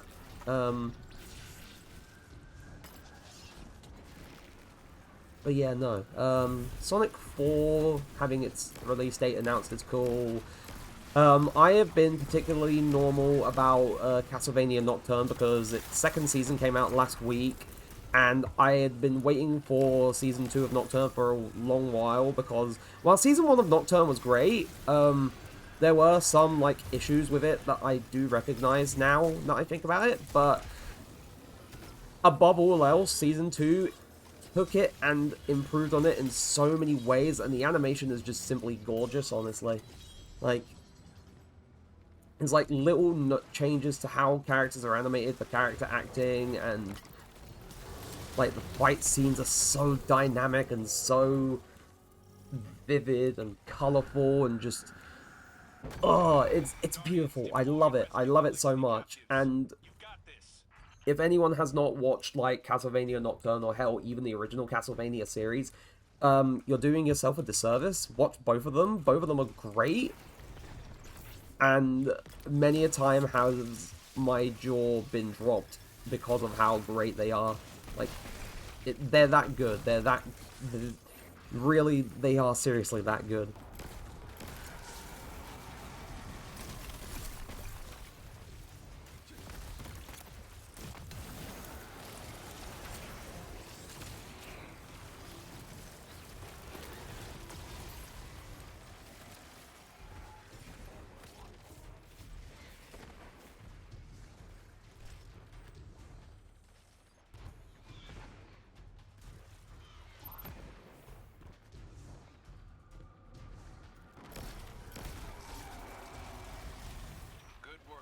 Also, I was about to say, someone had forgotten about one of the Revenant totems.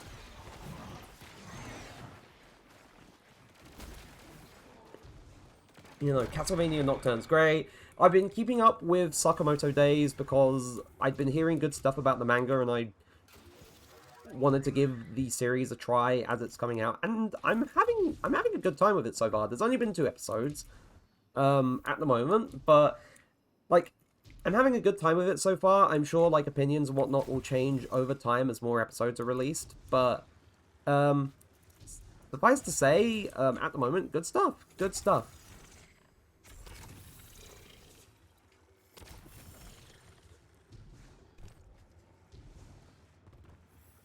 Oh, wait, there is a thing that I am now thinking about from today, which is, interesting experience.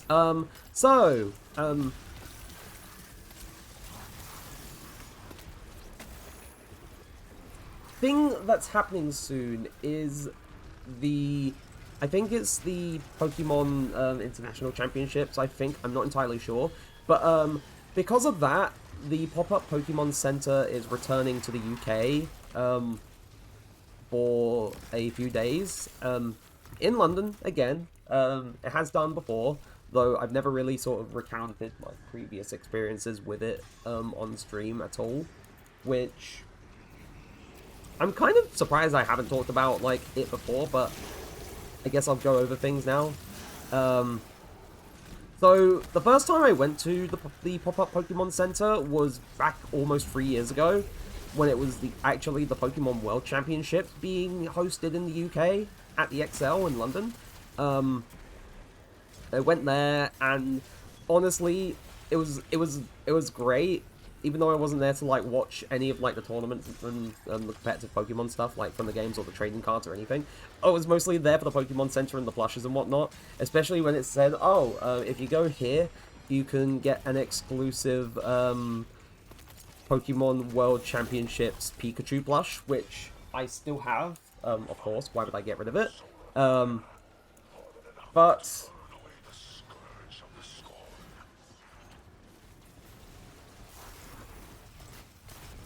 I don't know why I attempted that. Anyway, the first time was great, even though the queue on that day was absolutely dreadful.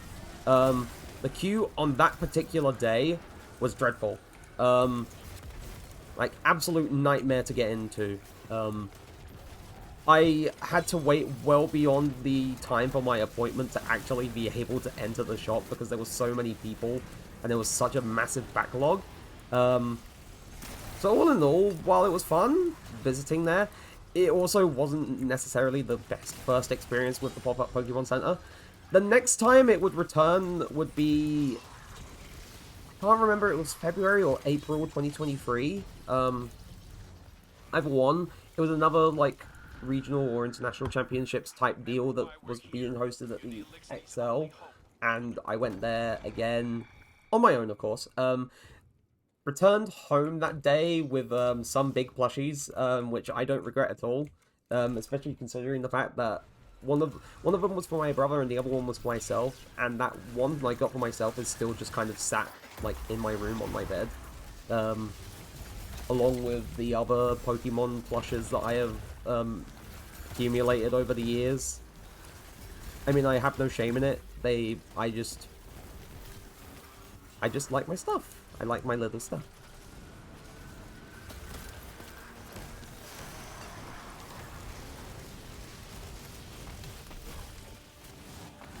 I wonder if it's going to give us a heat wave this time. I'm just going to get that. Never mind. Guardian, No, not this time. you do us honor with your service. Elixni have long memories. We will remember. Right, so that's 20 waves done. We just need... ad break starts soon. Sorry, people in chat. If there was a better way that I could handle this, then I would try and do that. But at the moment, there really isn't a better way that I can handle this. So, again, I'm sorry.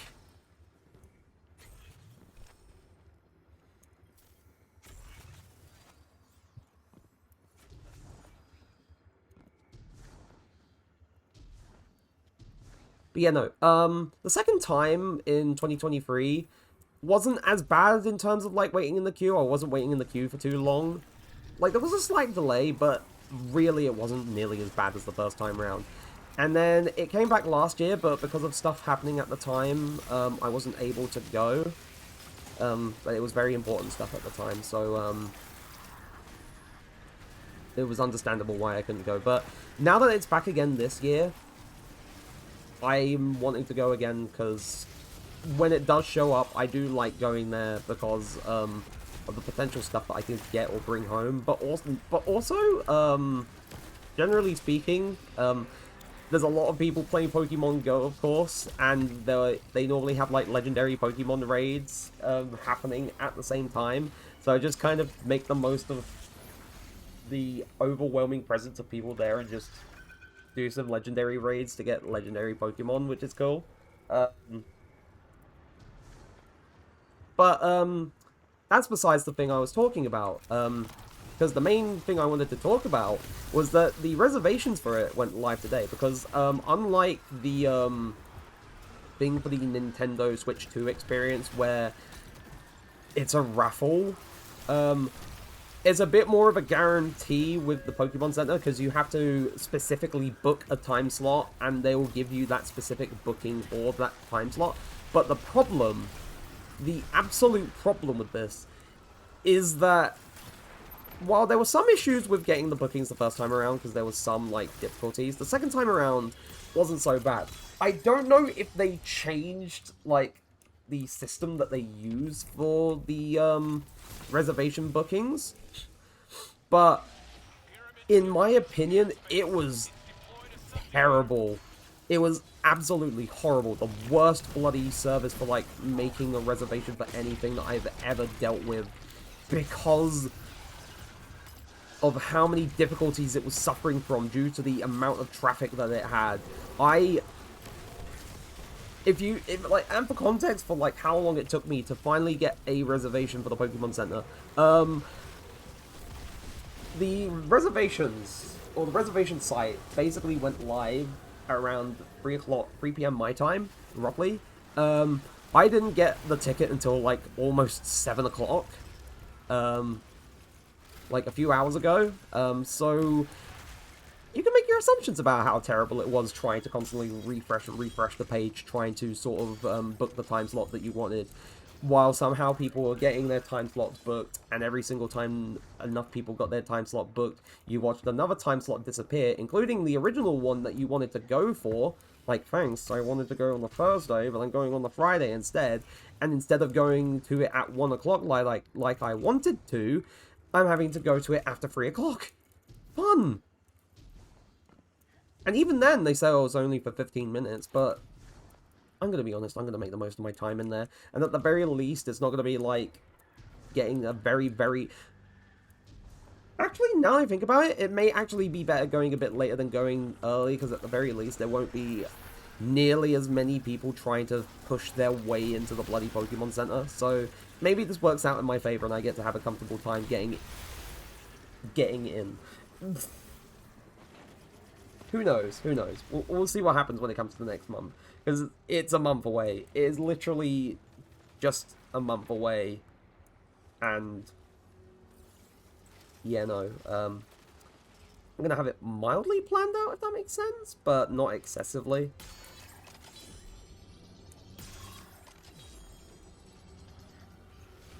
Oh, whoops.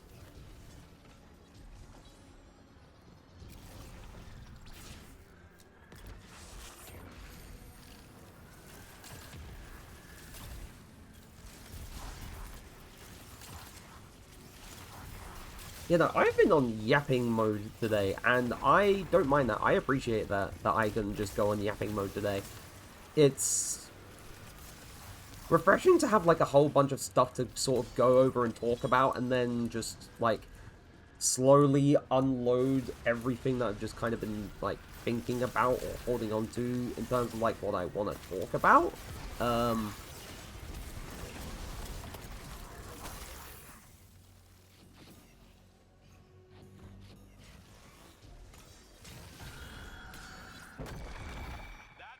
Fire team, get those Elixni out of there. Oh wait, also, thinking back to the Switch 2, I do hope that at the very least there'll be some good, like, tech for, like, recording footage on the Switch 2. I know there definitely will be stuff coming out not long after the release, but at the same time, I want something, like, much like what I currently have for just recording, like, regular Switch stuff, or, like, streaming regular Switch stuff. So, like, the thing I have in particular for, like, getting my Switch screen onto my PC is the Genki Shadowcast.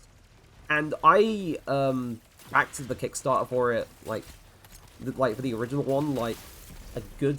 It was back in 2020, like, early 2021 and whatnot, and that was, like, fully, like, backed, and it arrived by, March or April or so. I am being absolutely fucked by all the Grims, what the fuck.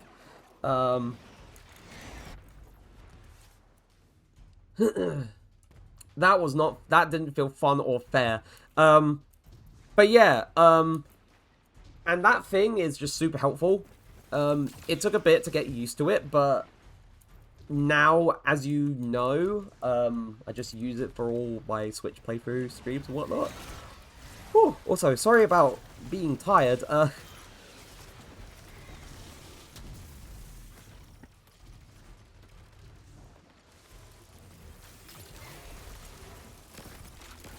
Okay, I've never had to deal with a Nest Keeper before. That's interesting. Also, welcome back, people in chat. But yeah, no, as I said, hope there's some, like, thing, like, support for, like, streaming and recording the Switch 2 release not long after it comes out. Because, I would love to be able to sort of do stuff with it as soon as humanly possible. If that makes sense. I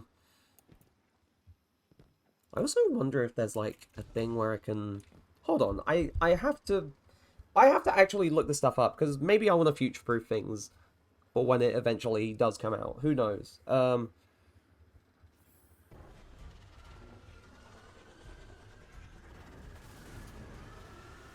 I'd have to look on Amazon, and Amazon is asking me for a one-time password. I've never had that before.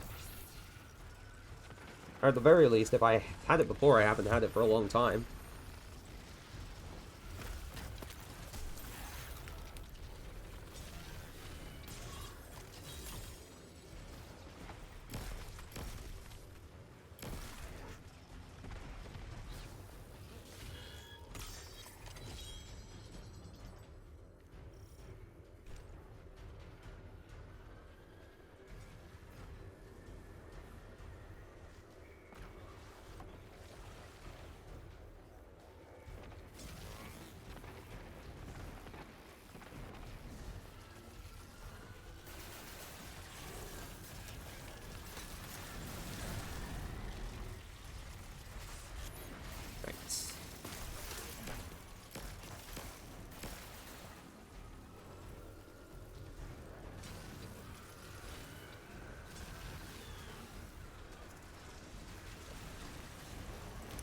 Okay, so there is. So the thing I was looking for in particular was whether or not there was, like, a USB-C hub that you can plug, like, multiple USB-C cables into. Because at the moment, for, like, my mic, my, drawing tablet, and my controller and whatnot, I have a USB hub that sort of, like, allows all of them to be plugged in at the same time, because honestly on my PC there really isn't too many USB ports to plug stuff into, and it runs out of space very quickly, so having it is, I've had it for a good few years now. It's very helpful for stuff, and I only truly realized its utility within, like, the last year or so, so having it is pretty good. But I would want/need something for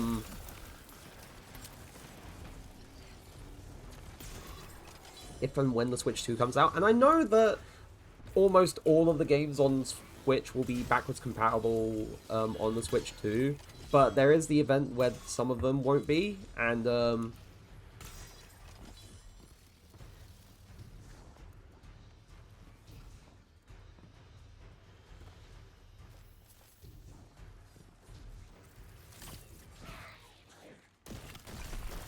also this thing got way... That decoy did its job way too well. It did it way too effectively. Which is kind of funny. So, yeah, no, fun times with that.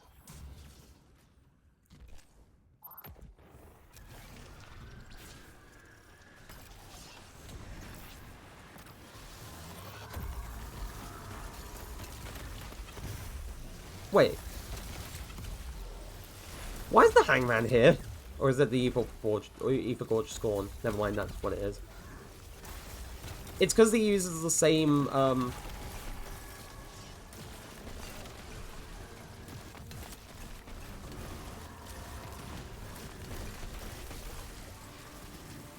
like, the same thing as, like, the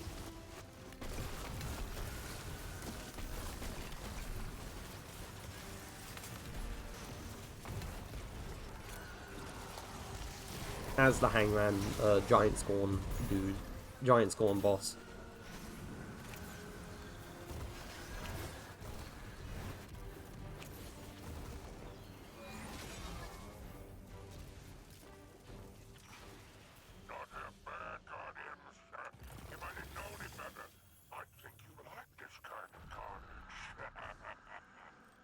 Right, 30 waves done. Cool. Oh, extinguish. That's not good. So, extinguish. To explain to people, if we all die, then, we wipe. The activity ends.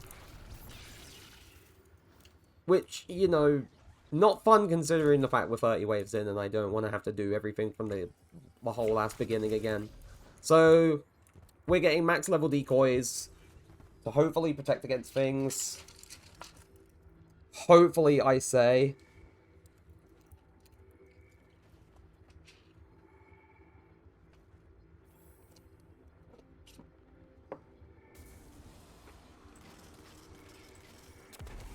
Right. It's one of my funny tablets done.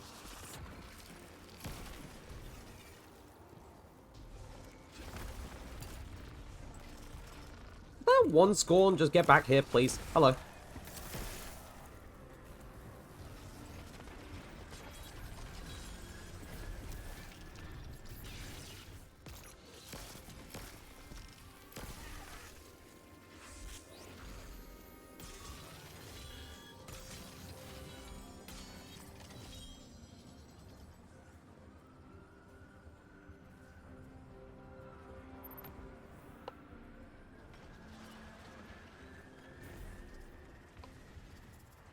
Ah, there we go. Cool.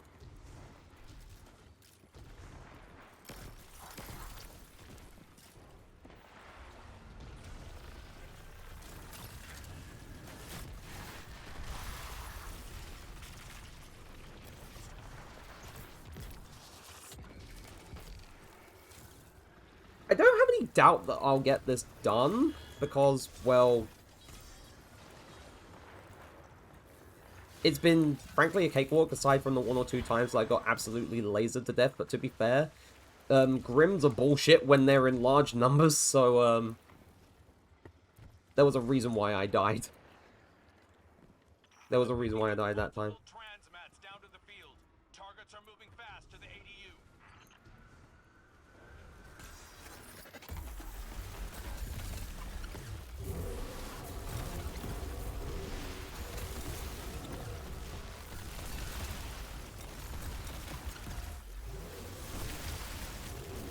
Oh, boy. Don't ask why I did that. That was stupid.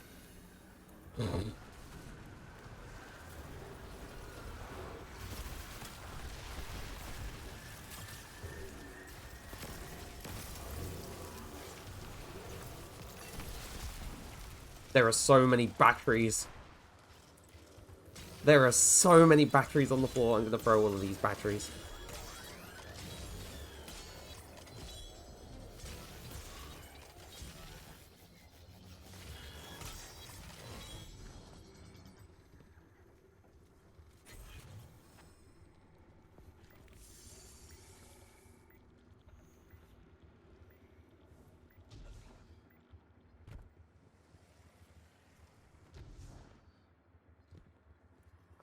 To quickly check triumphs. Journey.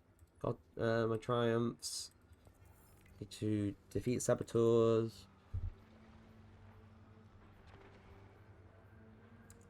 Right.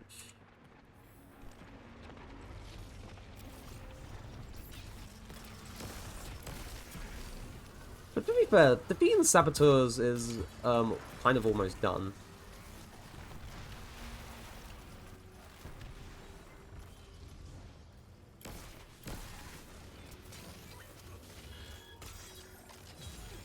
Which is always good.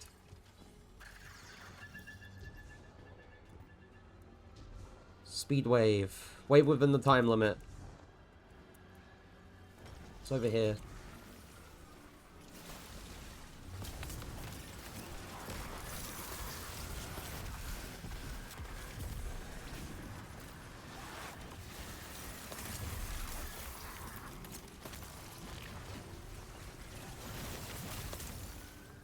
I really missed that, really.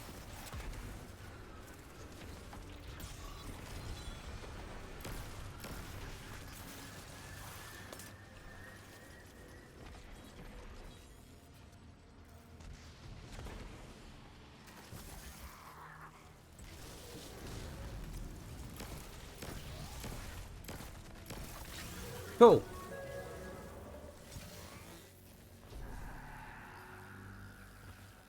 Nest time. That's our opening. Fire team, get those Elixni out of there.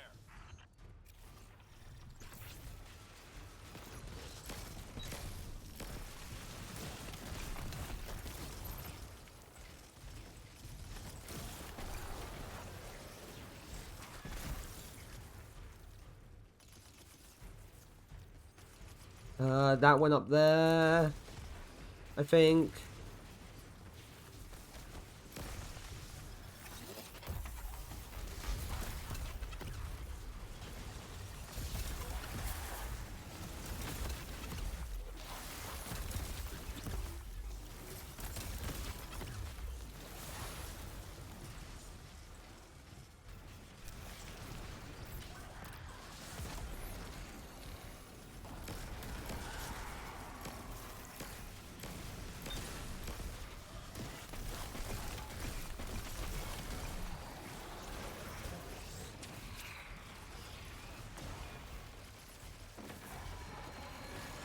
Oh, it's all the Grims.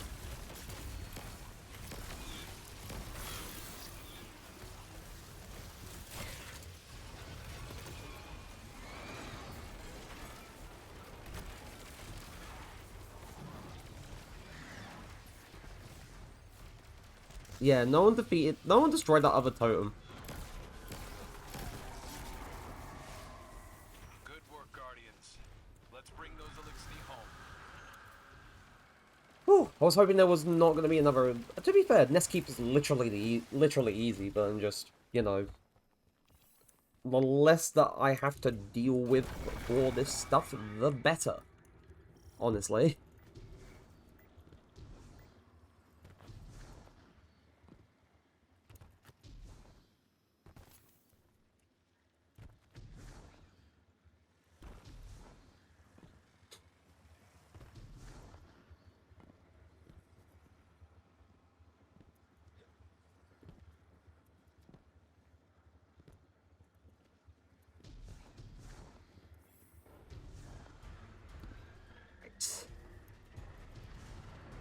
It's over on the right side.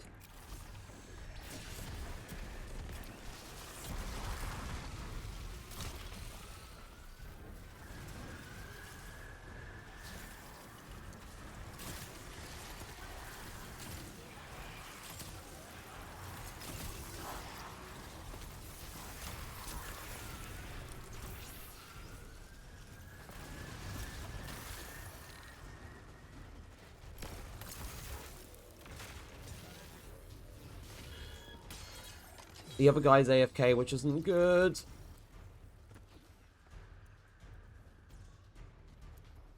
I mean, as long as he comes back, then that'll be fine, but I don't want to be left, like, one person down going into, like, the final 10 waves.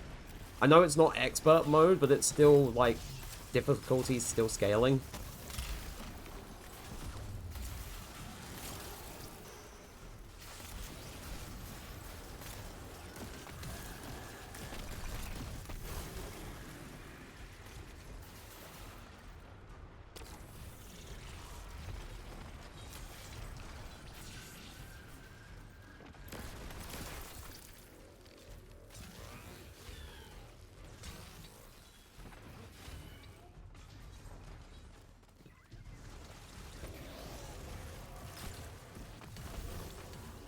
Oh, there he is. There they are. There they are. Cool, cool, cool, cool. A most foul ritual commences, Guardians.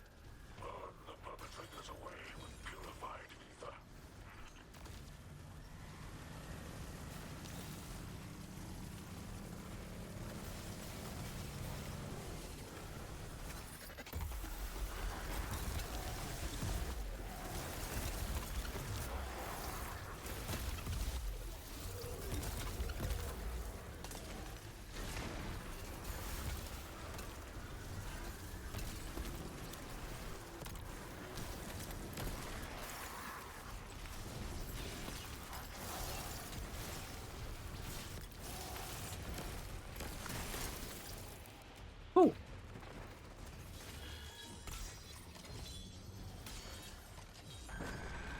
believe in you. The Elixni believe in you.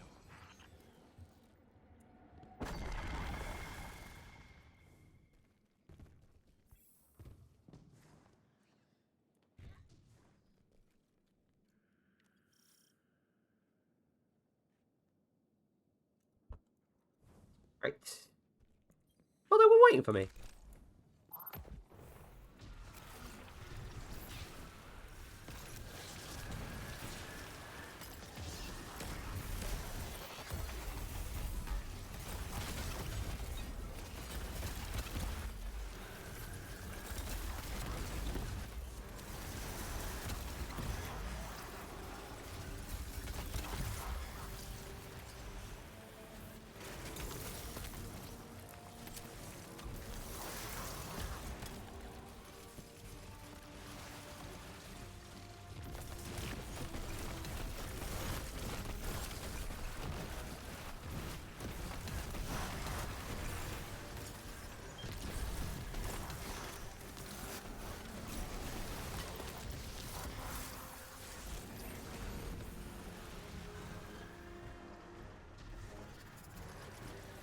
Oh.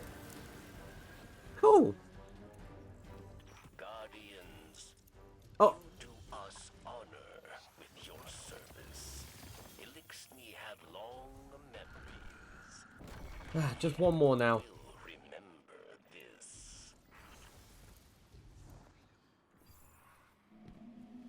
Where is the ADU gonna... Say, don't tell me it's gonna be here again, but no, it's over there this time.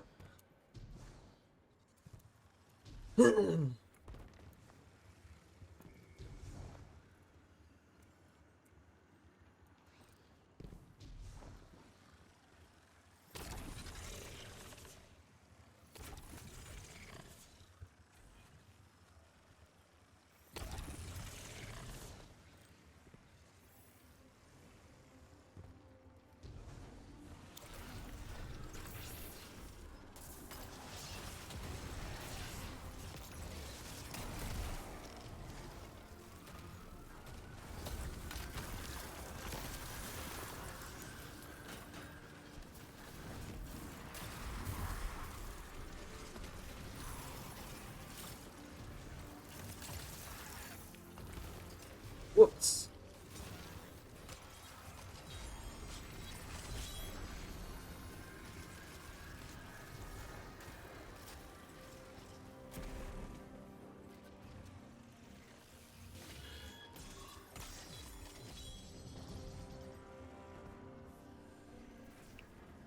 Ouch.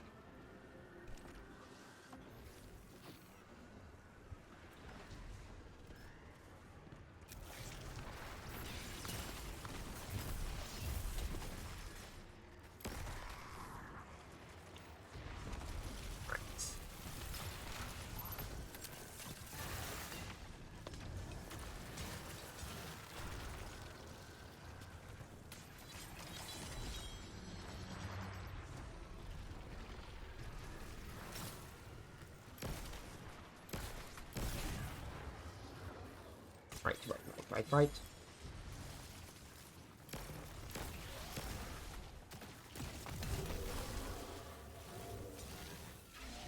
Airspace Oh. is compromised. We have a subjugator coming down.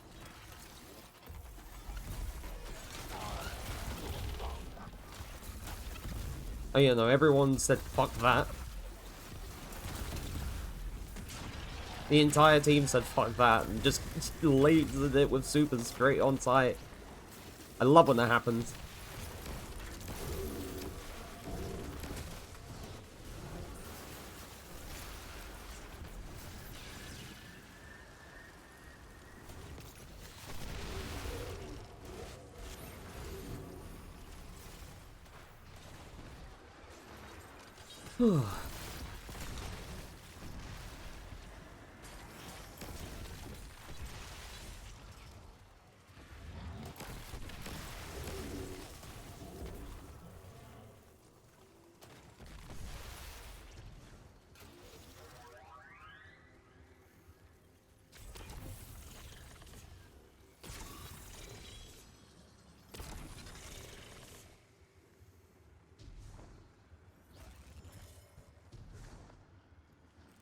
Ouch.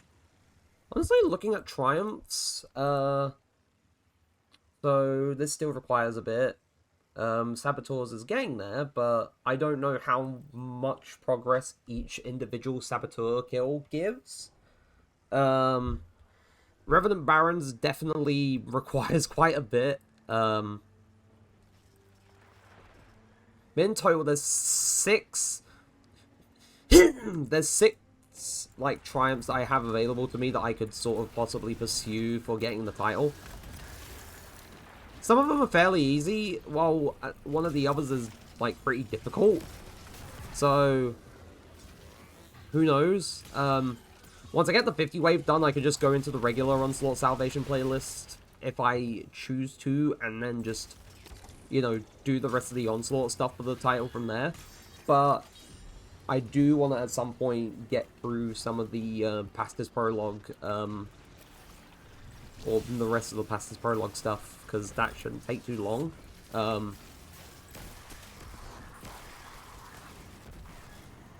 And I know I could have done, like, that stuff off-stream, but at the same time, the past few days I've been hopping on, I've been mainly focused on doing the dungeon or the Vesper's Host dungeon to try and farm for the Velocity Baton area denial grenade launcher.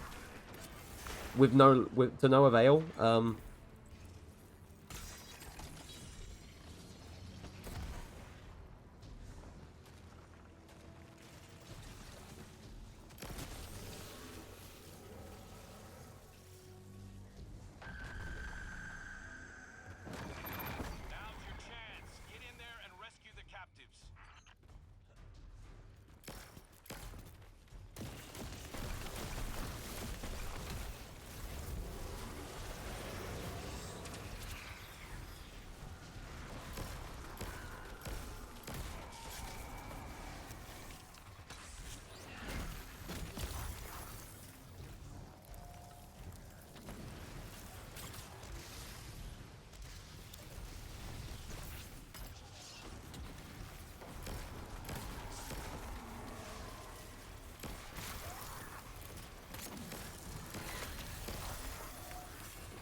About this. Oh, he needs a bit of help.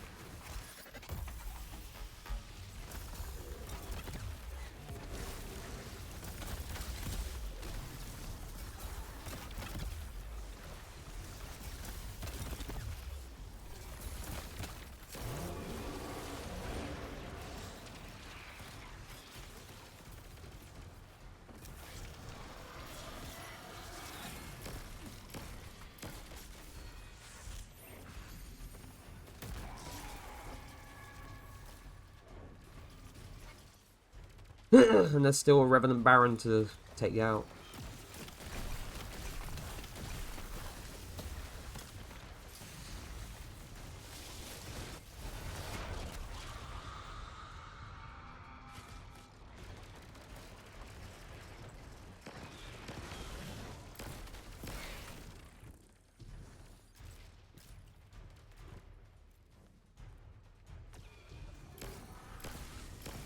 Shit!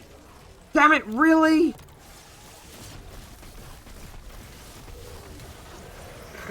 I almost had it. I almost had it. Grims are so damn annoying. Like, they're cool, but they're so damn annoying.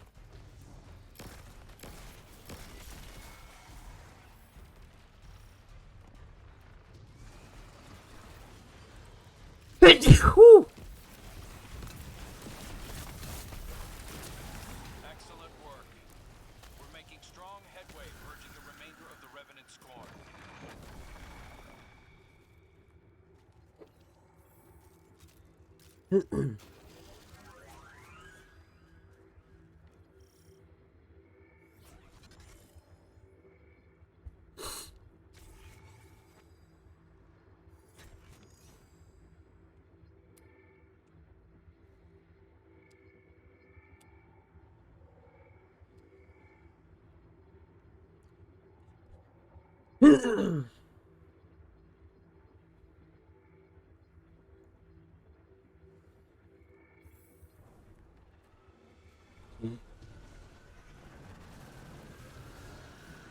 The fuck? That was weird. Oh.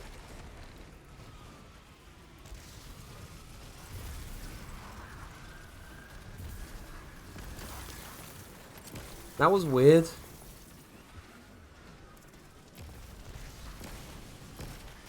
Kind of confused about why that happened, though. I feel like that wasn't supposed to happen. And the game kind of course-corrected itself.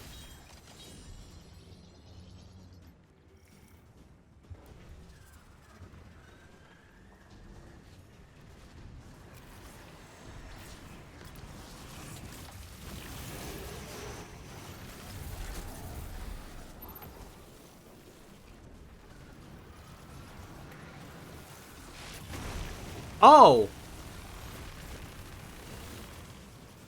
That's what that... Okay, that's what that is. That was the nuke thing that you can get. Okay, cool. That was sick.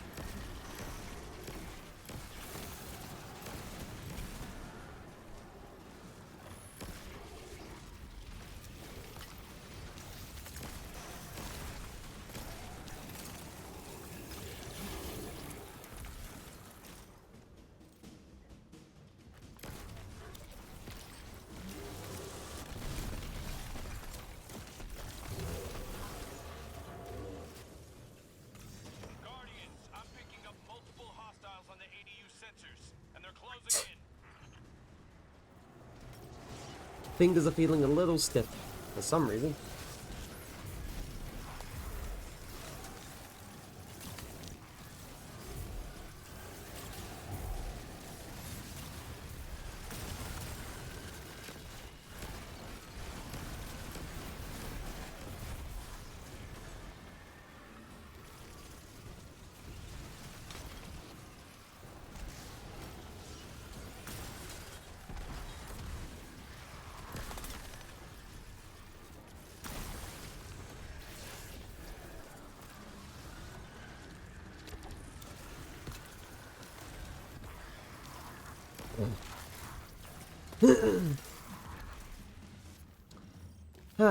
Boss time.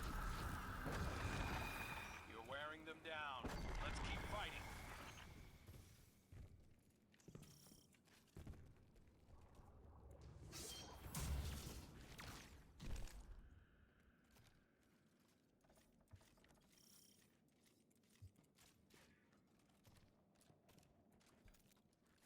Oh, it's a subjugator.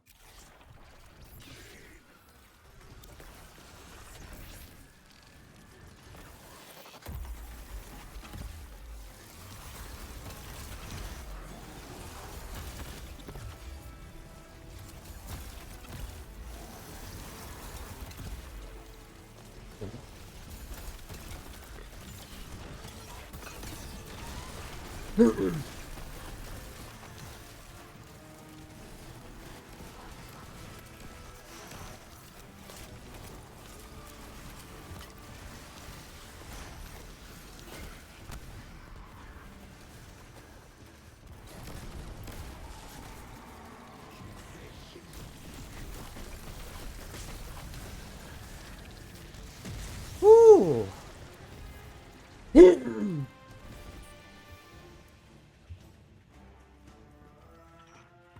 Not half bad, Guardians. If I didn't know any better, I'd think you like this kind of carnage. The Dread aren't backing down, even after Fickrell's death. I wish we had better That's a intel on this lot of materials. And quite a few weapons.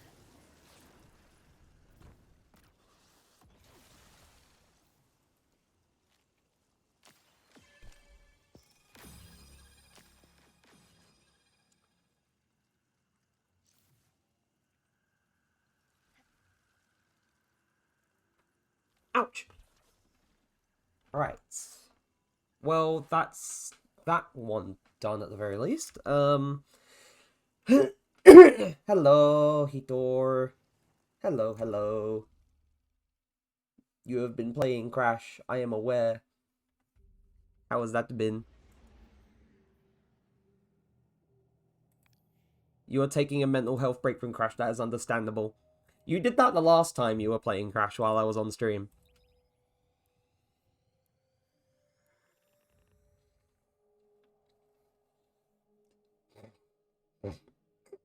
So, yeah.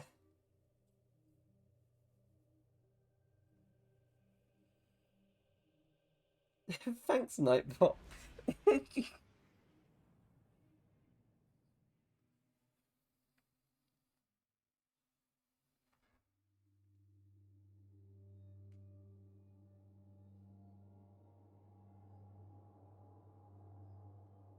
Yeah, Cortex Power fucking sucks.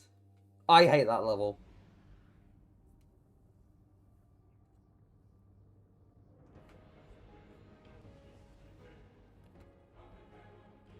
Like, I'm not surprised that you're not enjoying that level for trying to get all the boxes, considering the fact that some of them just kind of you can't find. Or there's also the fact that you need to go forward, then go backwards along like the other paths while dealing with, you know, the camera and the depth perception and everything. It sucks. It sucks a lot. It sucks so much.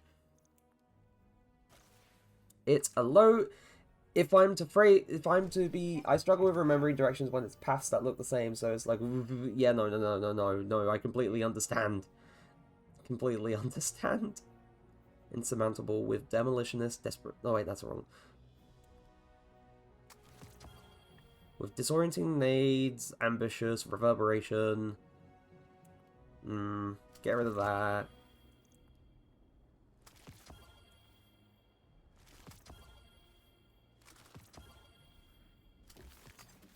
Keep this in mind because I think this might be good.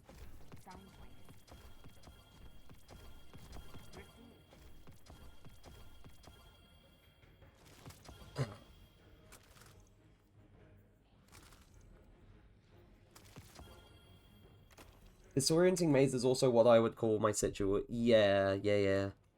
Like, it's... Like, here's the thing with the Crash games. For the most part, I try to do things on my own volition. I try to do things on my own with Crash games for the most part. Because I, at the very least, want to try and, you know, put thought into it and try and use my brain with stuff.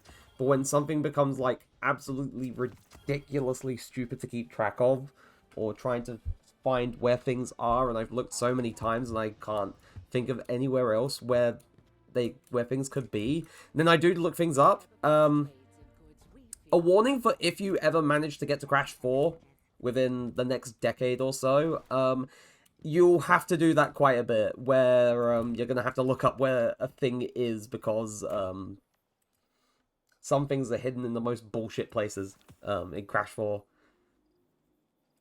If we're gonna stay here, we should be building more ships. That's all I'm saying.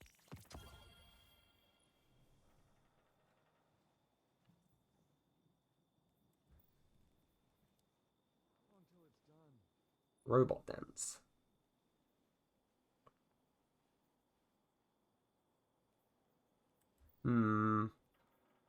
Occupational.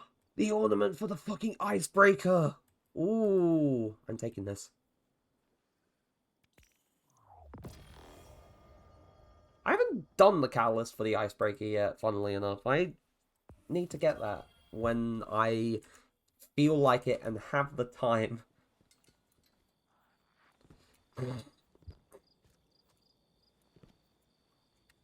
Yeah, in terms of Triumph stuff, go here. Go here.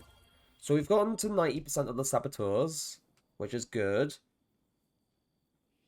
That looked like the Fortnite railgun. I don't blame you. I don't blame you for thinking that.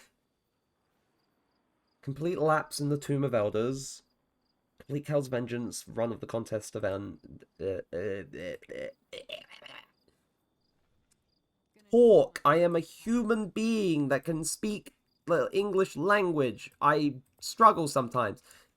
But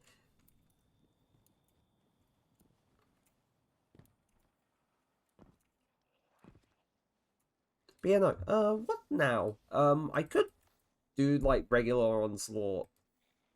Salvation, not the 50 wave one, and get on with that stuff. Or I can do this stuff. Get Final Blows with Malfeasance, with a Horde, Touch of Malice, Whisper of the Worm, Xenophage, or Arbalest.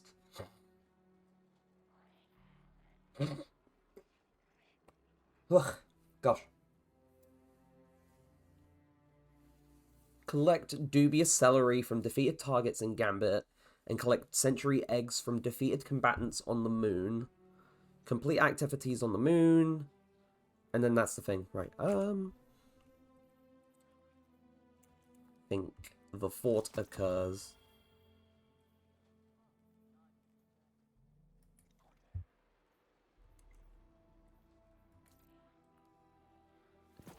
Yeah, the Icebreaker ornament looks pretty clean.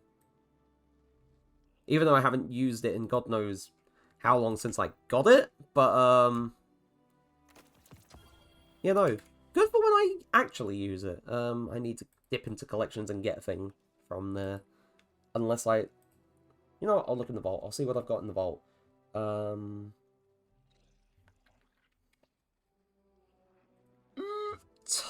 Touch of Malice.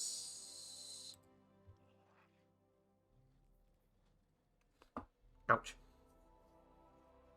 Right, so for the time being, I don't need my fusion rifle in there. I'm going to move this in here.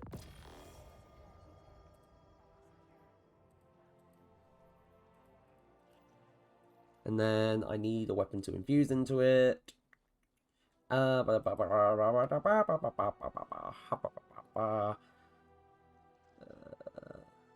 Screw it, you're going into this weapon for now, until I can get something better to put into it.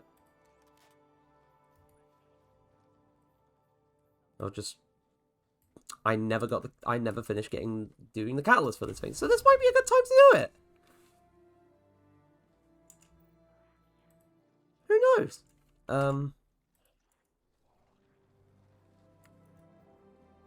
Who knows indeed? Your return honors me, Guardian. Can I get a weapon? Raho, never mind. I guess I'm just going to get armor for that. Thank you for nothing.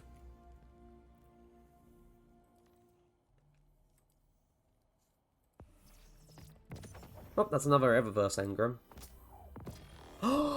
I got the touch grass emote.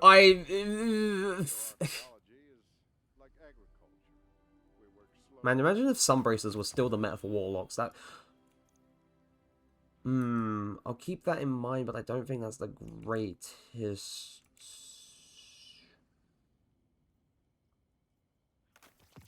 And this roll kind of sucks for that.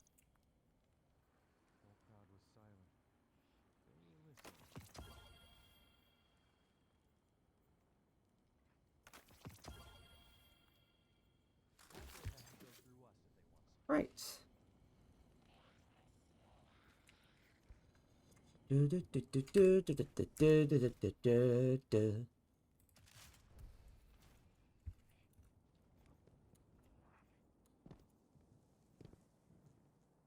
think the fun thing that I saw lately was quote unquote analysts talking about they hope that the price for GTA 6 is like $100 or something. I'm thinking, fuck no, it ain't. That won't make that won't make it worth it at all. Like, quit making gaming more inaccessible to people because of money.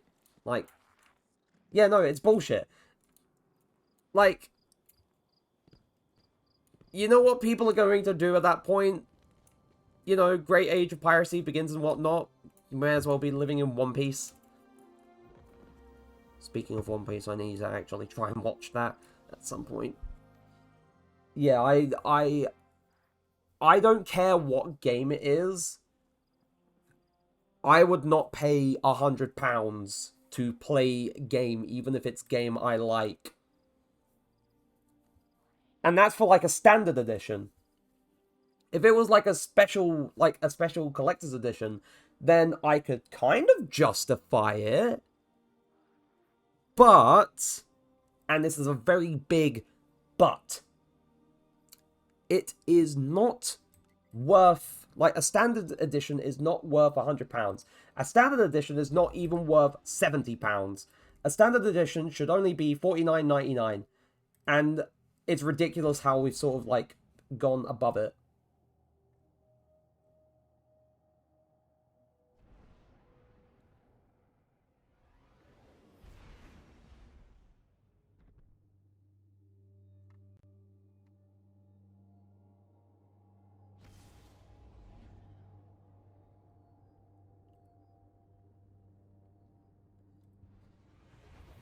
Like, maybe £60 is a hard limit.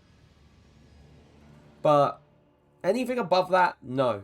Absolutely not. Disgusting. But,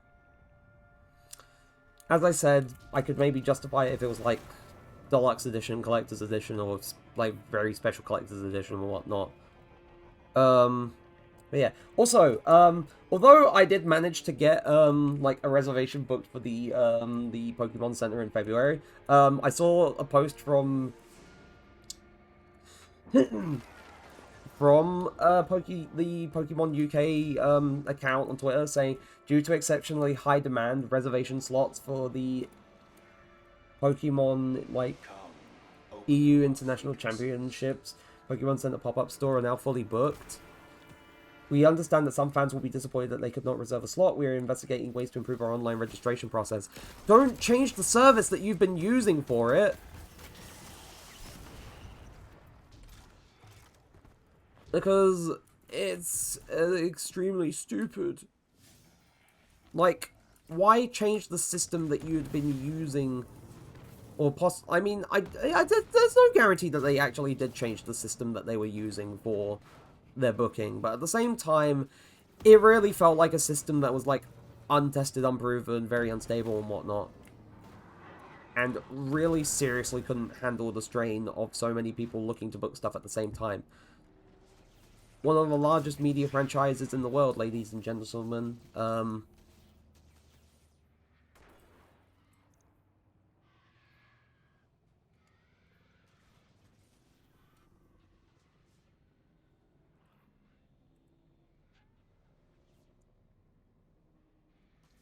Like, yeah.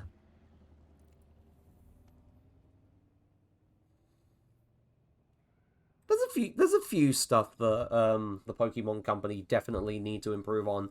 Not just the whole process of trying to book reservations for the Pokemon Center. I'd say the ethic with the games as well needs to improve. But that's no secret. That's absolutely not a secret. Everyone knows it. That despite, you know, the enormity of the franchise, it has a lot of problems.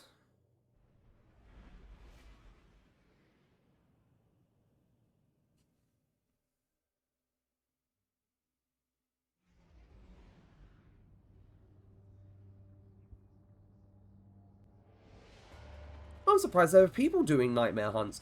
The last time I tried doing a nightmare hunt in this game, I was just completely alone. So I just had to, you know, just slowly amble my way through it. Maybe it's because people are actually doing them because of the past Prologue event, who knows.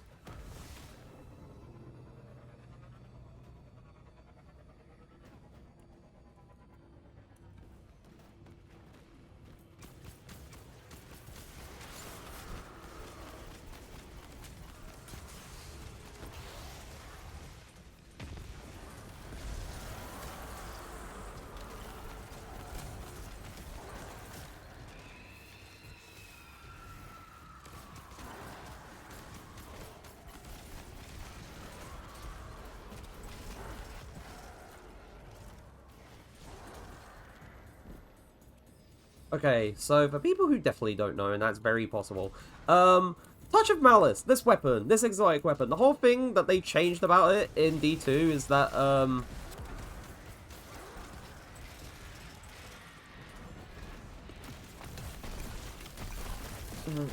no, wait, no, it was always the case, it was always the case, it was the same in D1, so in D1 and in D2, when you're down to, like, the last bullet in the mag, if you were to just keep firing, you'd still shoot. You wouldn't run out of ammo, but at the cost of constantly taking damage every time you just shoot, like fire a bullet. Oh, sentry eggs. That was the thing. That's one of the things that I need to get for one of the bento quests.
Finally, did you?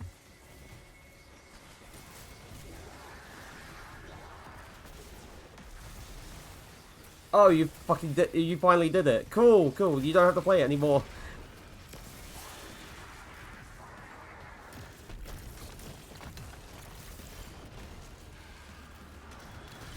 I remember when I fully beat Crash 1 for the first time on the Insane Trilogy. I was on the train home from London at one point. That was when I did it.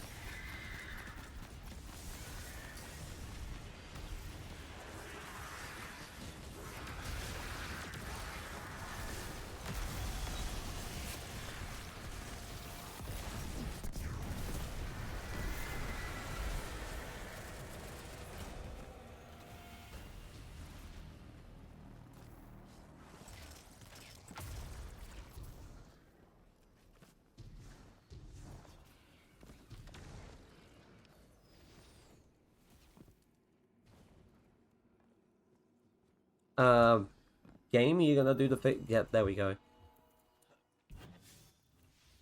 Right.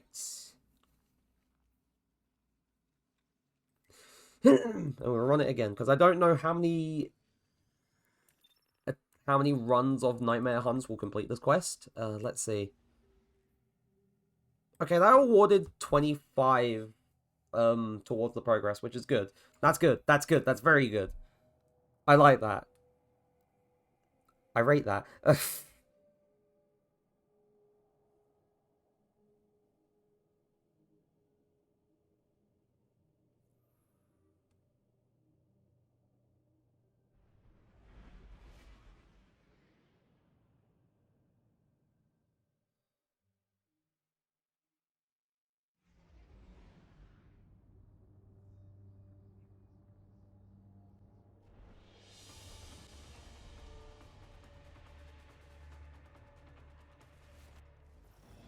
I was about to say, maybe I'm on my own for this one, but no, I was wrong.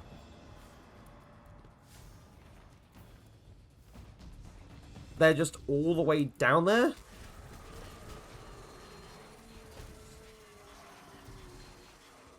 For some reason,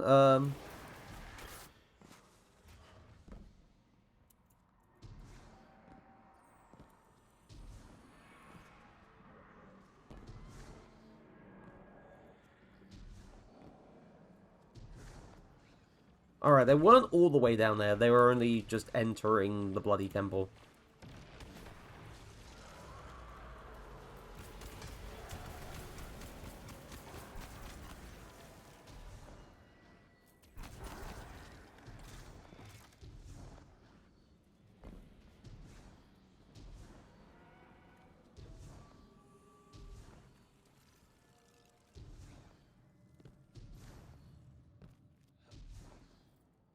I feel like they might have gotten a little lost.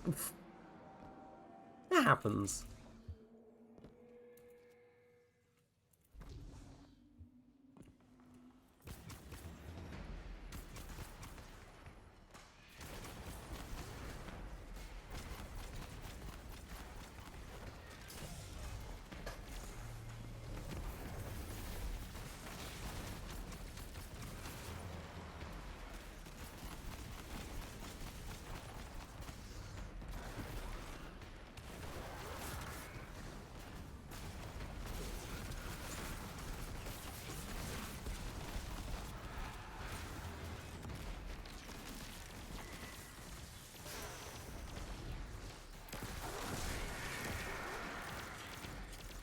But yeah, judging from that, I'd assume that mental health break from Crash worked here.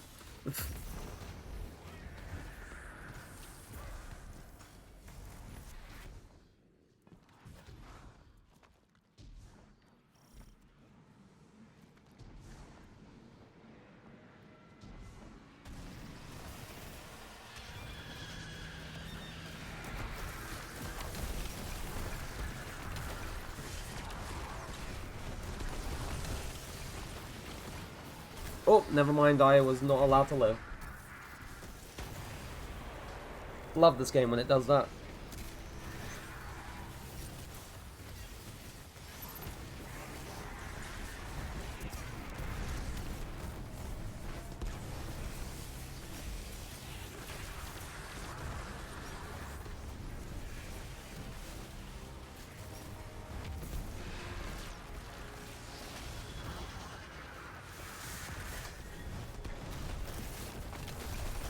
Really?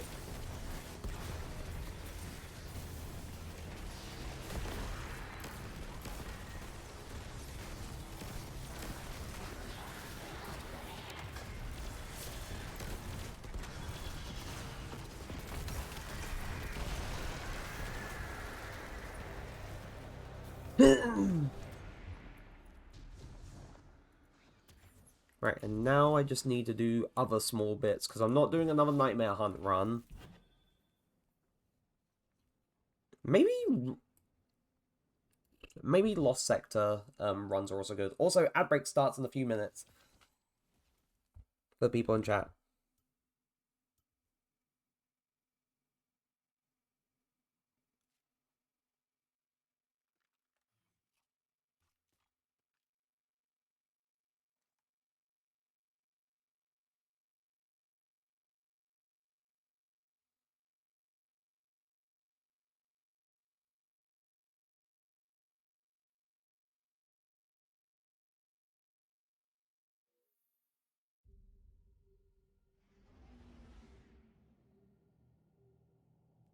Right.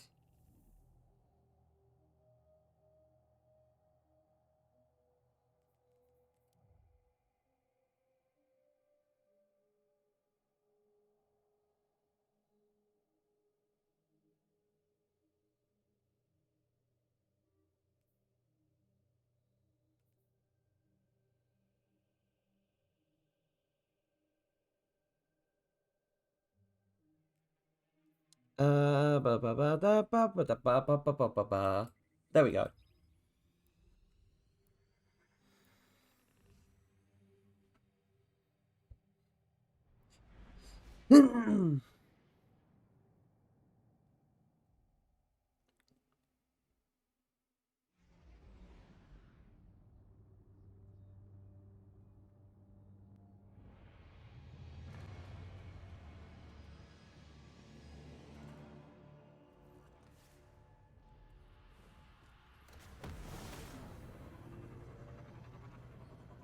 I am not joining in with the Solace of Sorrow.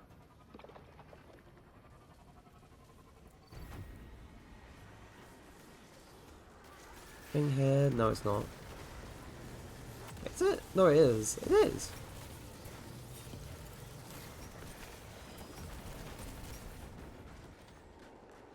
I forgot where things were.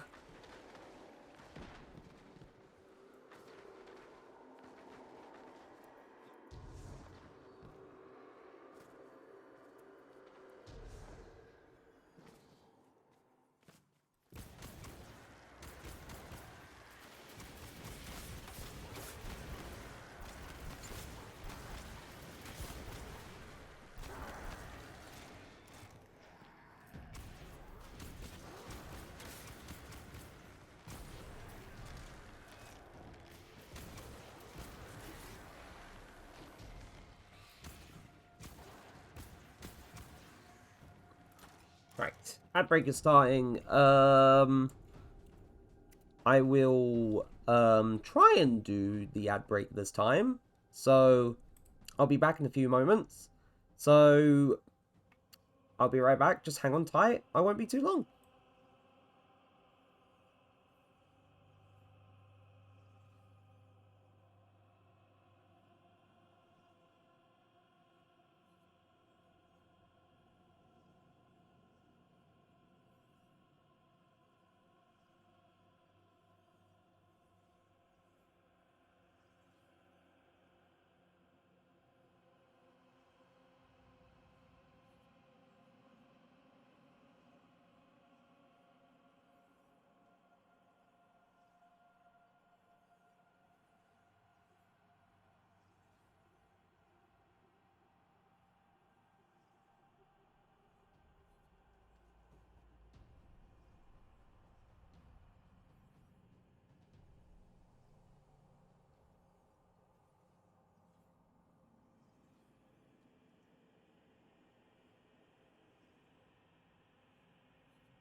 And we're back!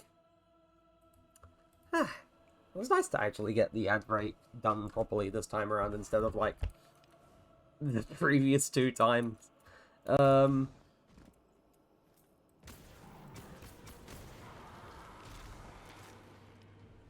also need to keep a check on the quest where I need to get kills with this weapon, because I probably have an easy way of doing this. And trust me, maybe with Horde might actually be the easiest thing to do in a certain area, but...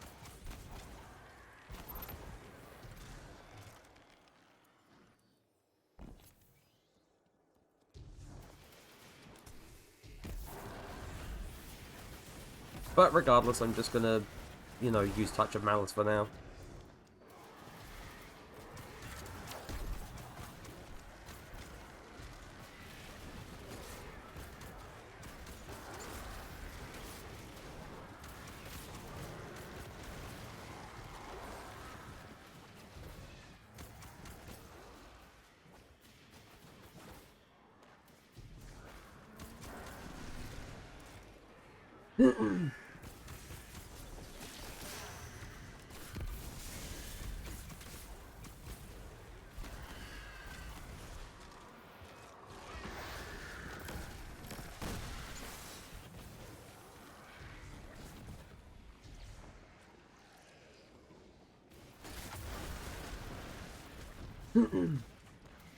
Right.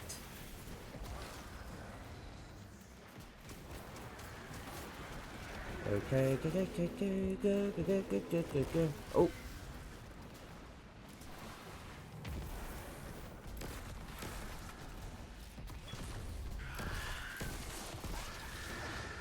I was about to say it would be nice if the wizard appeared, and there it was.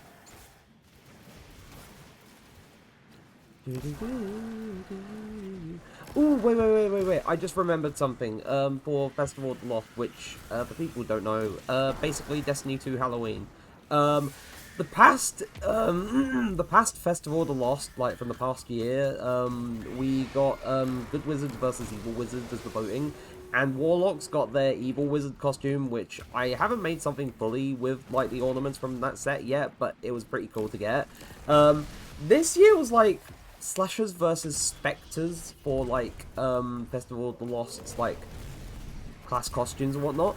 And the Warlocks basically got Slenderman as their ornament set that won. So for this year in October, we're just gonna get basically Slenderman, which is cool. Wasn't expecting it at all, but I ain't complaining. Also gonna redo this Lost Sector as well. And then that one will be done.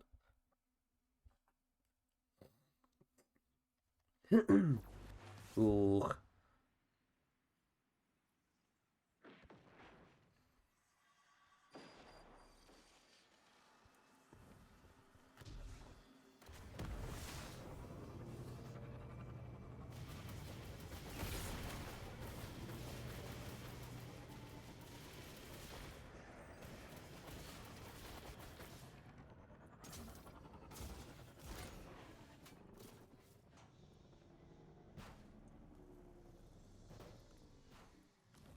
Also, I realized doing the thing in the one, like, little farming place I normally use for catalysts and stuff with Divinity is probably gonna... Well, not Divinity, with a Horde is probably gonna be,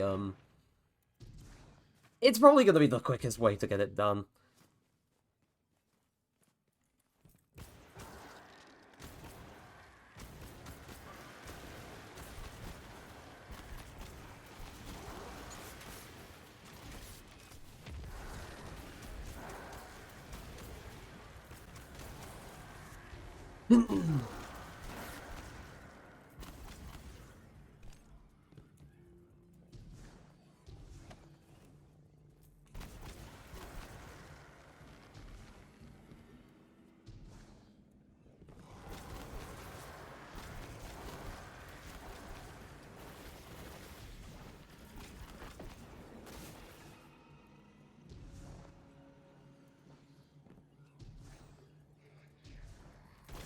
And I know a lot of what I said is not going to make sense, but it will make sense when I get to it.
Yeah.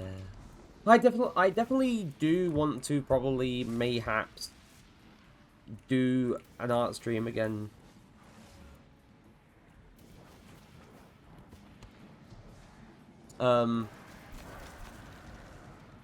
The art stream for doing like the extra like expressions and stuff for the PNG, because I feel like it would be a good excuse to get them done.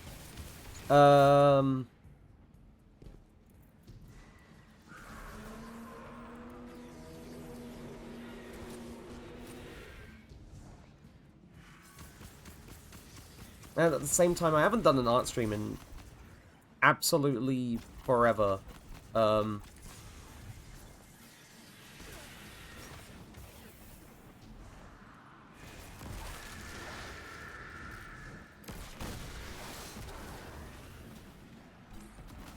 it'd be nice to do an art stream again. I need to actually look at the last time I did an art stream was, because I'm pretty sure it's like a good many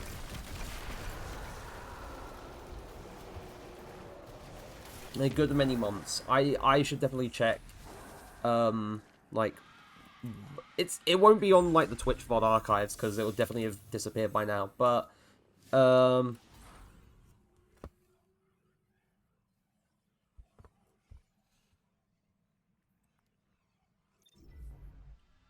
hold on, let me alt tab from D2 and quickly check my VOD archive channel.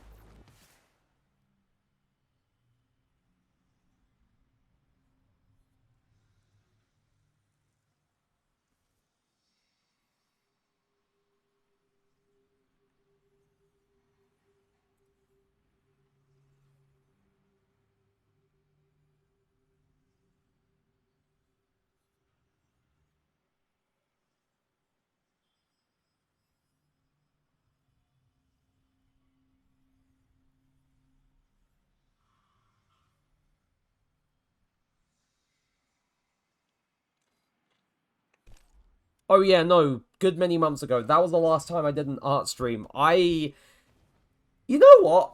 That's what I'm gonna do on Friday. I'm gonna do an art stream on Friday. Because I said that I hadn't decided what I wanted to do for that day yet, and I said I was gonna leave it open until I decided what I wanted to do. But I'm gonna do an art stream on that day.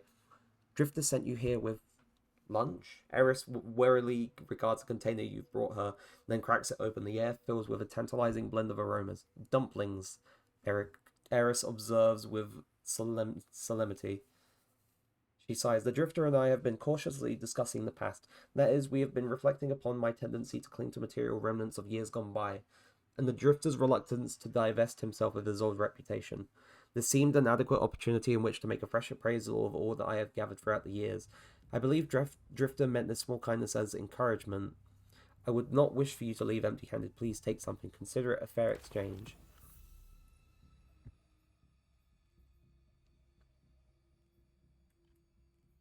Right, that gave me one bento token that time.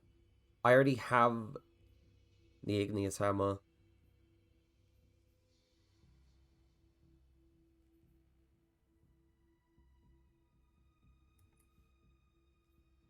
An Adept Cataphract is kind of crazy, but that needs... Oh, it just needs one. It's kind of funny that Cloud Strike is being offered as a reward with the bento tokens, considering the fact that I don't need to get it, because I already have one. So if I wanted to, I could get the Iron Banner memento.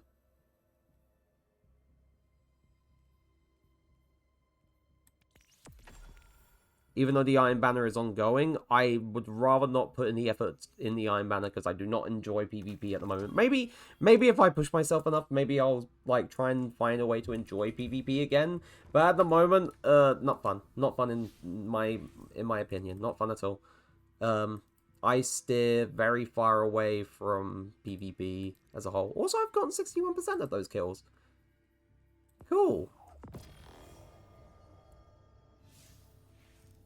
Which is kind of sad, because back in D1, aside from like doing like some of like the PvE stuff, a lot of my draw for playing Destiny 1 back then was playing PvP, and now I just don't have the same like desire to invest time into PvP because generally I sometimes don't have fun with it. And that's kind of sad. Who knows? Maybe with some of the changes that they're making to PvP with the next episode, maybe the changes that they're making with PvP and the overall like competitive and trials experience and whatnot will be a little bit more of a push to sort of get me back into doing that again. Who knows? Who knows?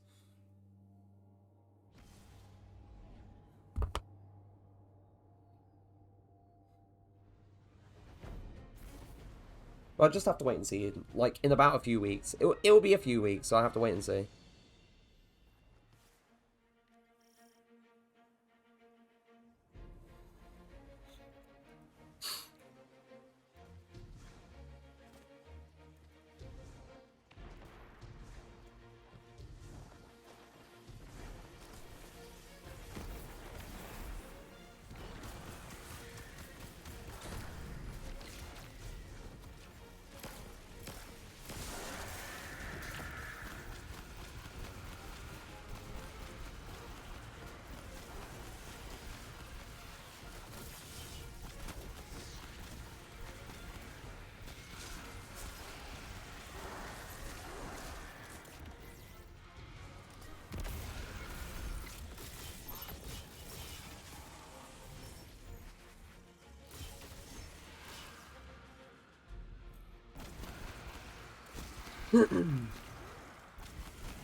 But yeah, no.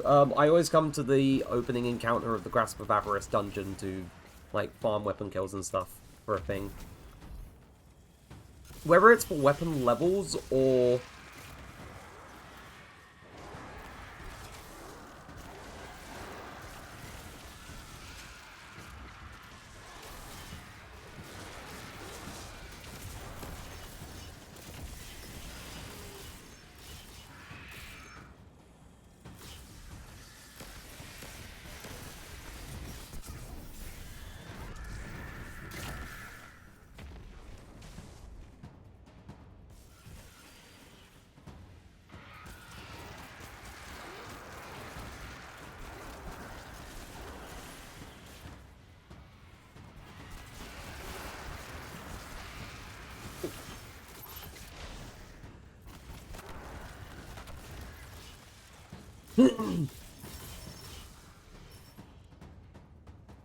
Right, we get that.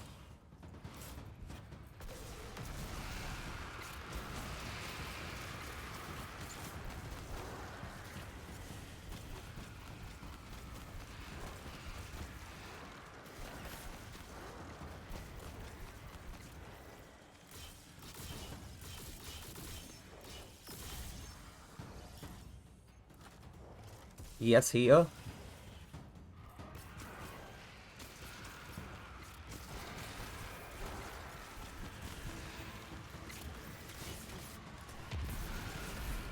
I know. I know you are gaming. Yes. Do you want me to... Do you want me to watch the thing that you sent in the group chat? Is that what you're asking?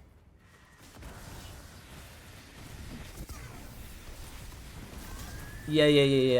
I can do that. Give me a moment.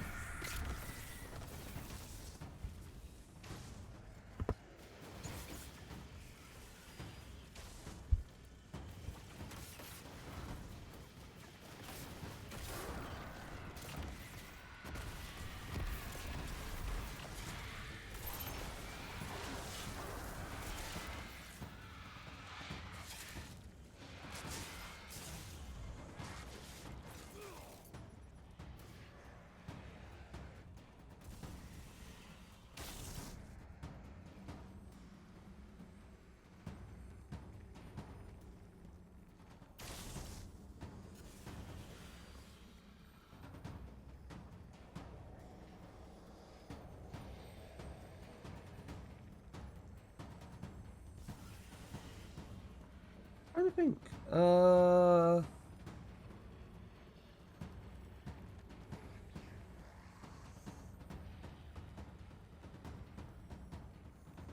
Huh.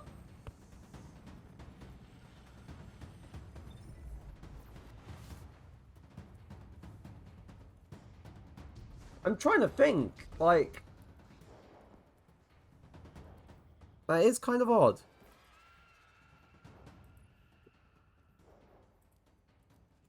Wait, where is the patterns and catalysts?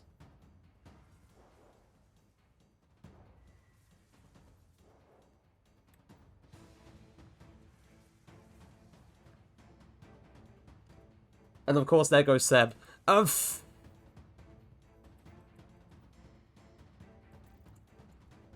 Right, I want to see.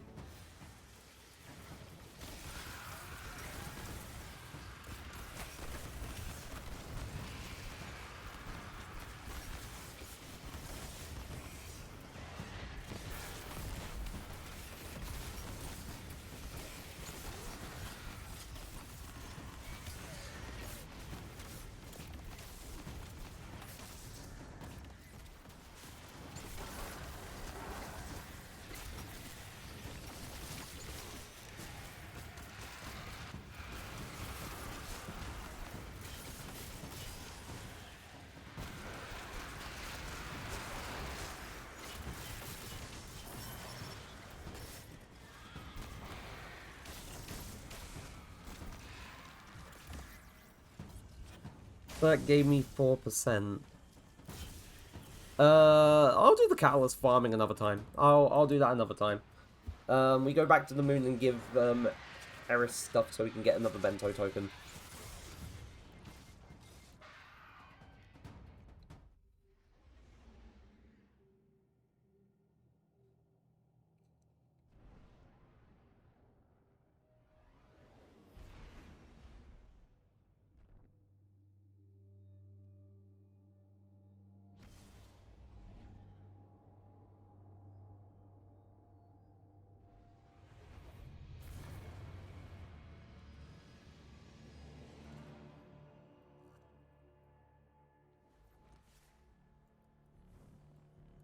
I can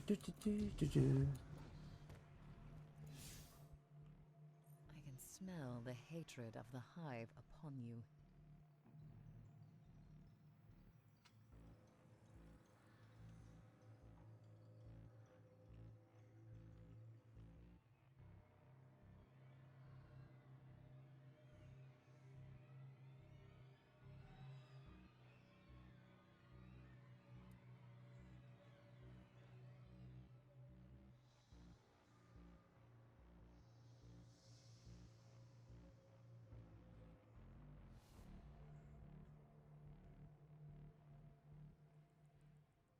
Right, there we go. And this time I'm gonna get the cataphracт grenade launcher, because it's not often that I get an adept weapon, so I'm keeping this.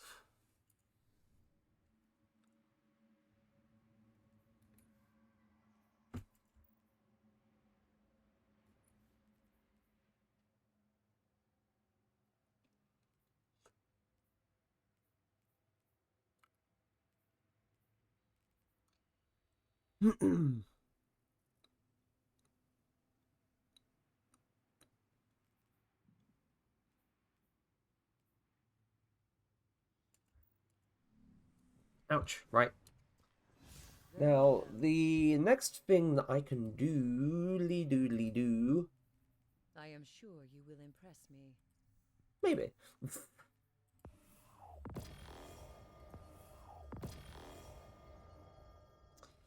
Let's take a look at my quests. Let's see. We've got... I mean, that's dungeon stuff. Dubious Celery. I need to go to Gambit and defeat targets. That shouldn't take too long. So... fuck it, we're running Gambit matches now.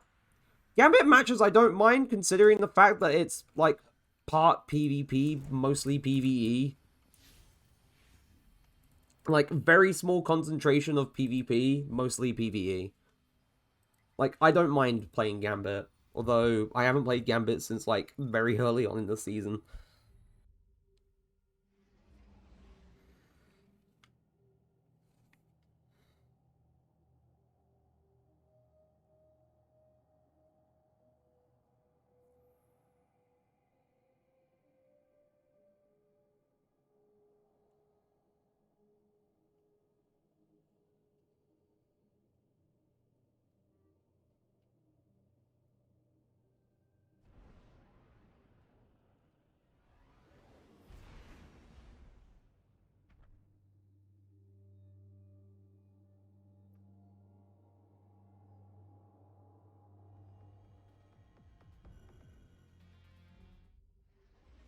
Oh, what? What do you mean I was disconnected from the Destiny 2 servers? What do you mean? I just joined a match. What happened?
Enough fooling around. I got Lucent Hive coming for you. Welcome aboard. Don't forget to crush their ghosts. Hive light bearers get back up, same as you.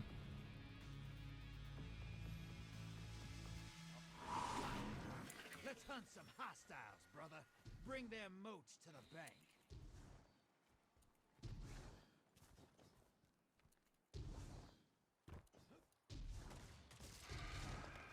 Also, kind of an odd thing to talk about on stream, because, you know, not a thing that I actively talk about, but one thing I kind of find frustrating about the whole job searching process is when you get quote-unquote job listings, but actually they're not job listings, they're fucking training course listings. Why are you listing them on a job website? I know they're like things that can guarantee that say, oh, we're going to give you a guaranteed interview by the end of this. But at the same time, put that on like a training website or something, not a job listing. Like, that confuses people. Frustrating thing that some employers do, or some companies do, and stuff.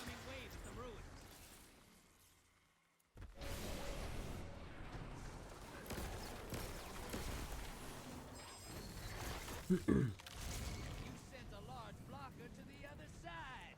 Don't tell the Vanguard. We cook him with moats.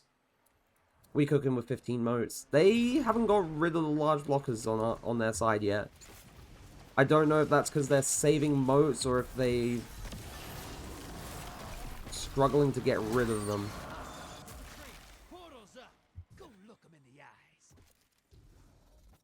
Here's hoping that person or one of these people actually doesn't choose choose to invade. At the moment, no.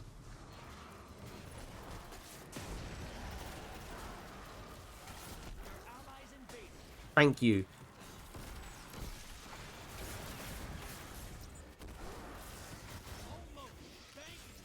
This feels very unfair. They haven't made any progress at all. Or they made a little bit of progress, but that's just been made completely irrelevant. Hostiles inbound at the beach.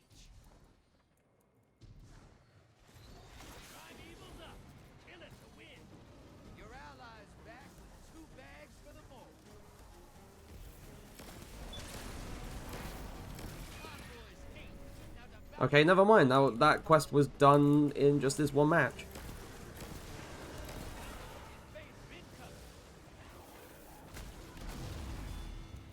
Oh! Oh! Enemy invader is down.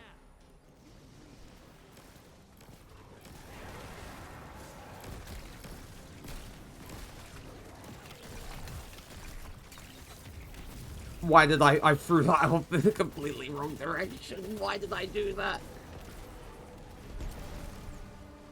That was kind of a bit silly.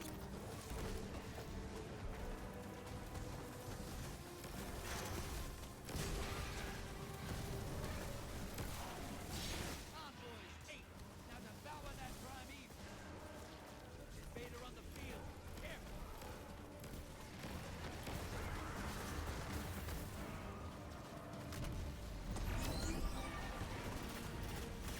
Careful. Oh, never mind.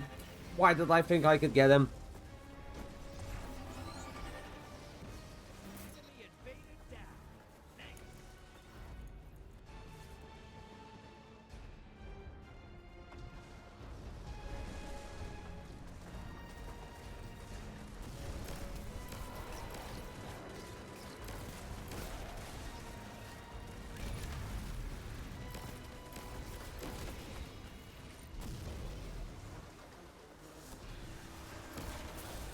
He's back again. Envoys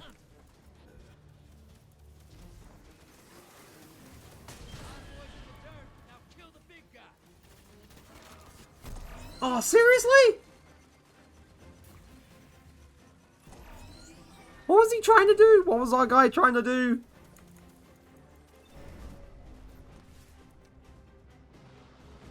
Opposing team's got a primeval. Kill yours now. You're in the lead. Invaders off the field.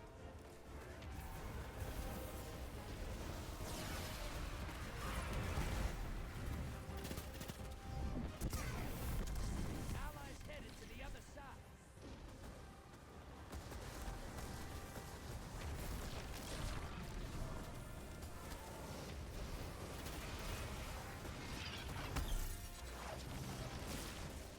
Your invader's down, but what a kill. Envoy's taking a dirt nap. Primeval time. That primeval's nearly dead. You made that look simple. Watch your back. And it's Invader done. incoming. Cool.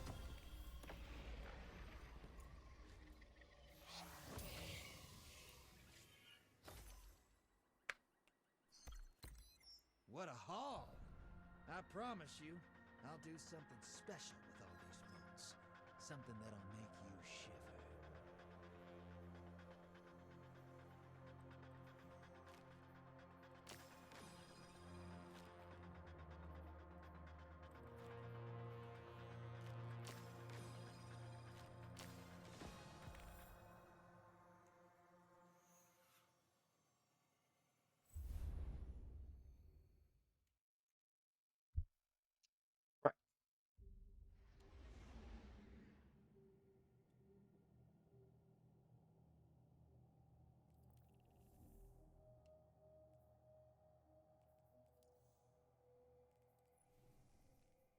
We completed a seasonal challenge as well.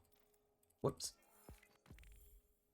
I do need to catch up with these because they do give a boatload of EXP. And it'll get me to the max season rank. Back to the moon! The moon's haunted, but the moon doesn't haunt you. This isn't Marvel Rivals.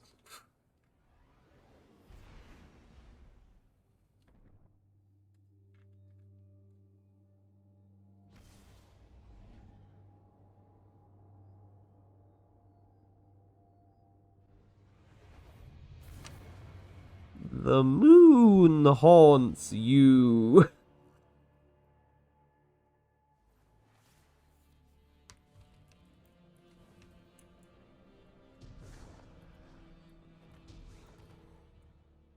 To work.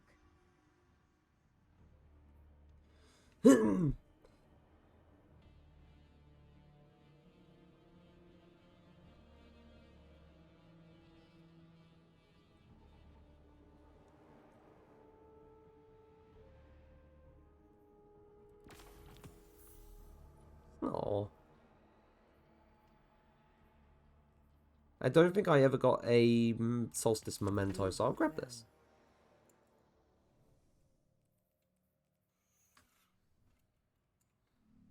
I don't even know how the shader from the from the Solstice Memento looks.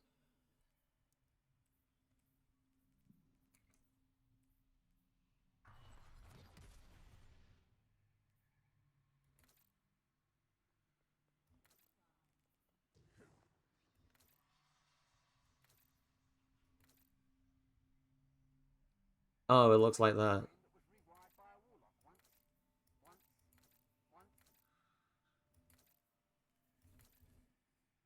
The Iron Banner keepsake looks okay. I'd say the Twilight keepsake looks best.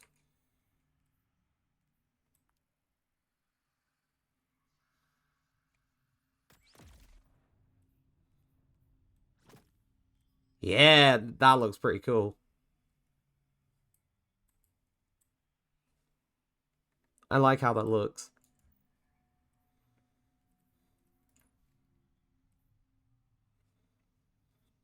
I'm surprised I never enhanced this weapon. I really should have done that.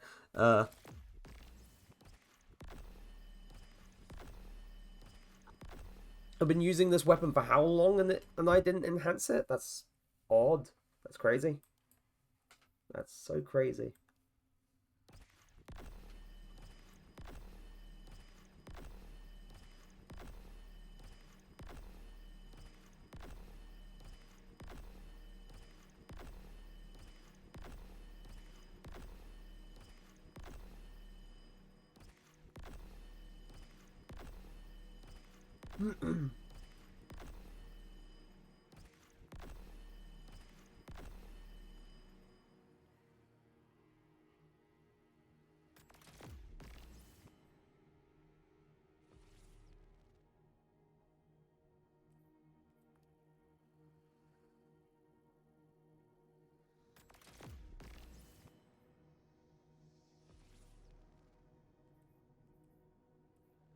Right.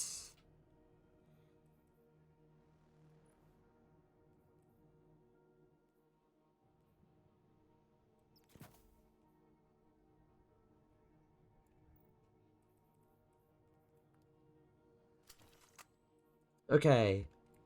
So I've done all that I have for the Pastor's Prologue event for the time being until Friday, because Friday is when Zerta appears, and it says I'm able to get more of those little quests from him. Just being one off from getting Chatter White is annoying.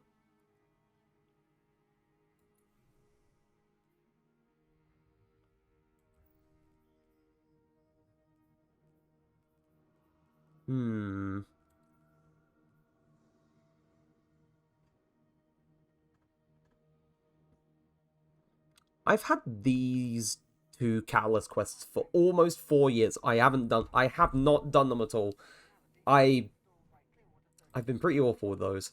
I should definitely do those at some point.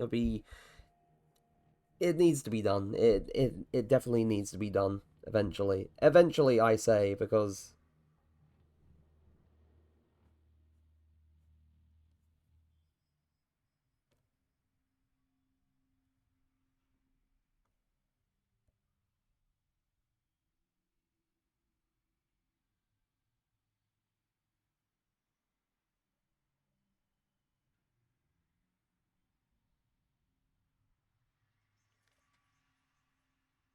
right. You know what? I do want to try and get closer to getting like parts of the Rogue Network quest done. That requires going through the dungeon.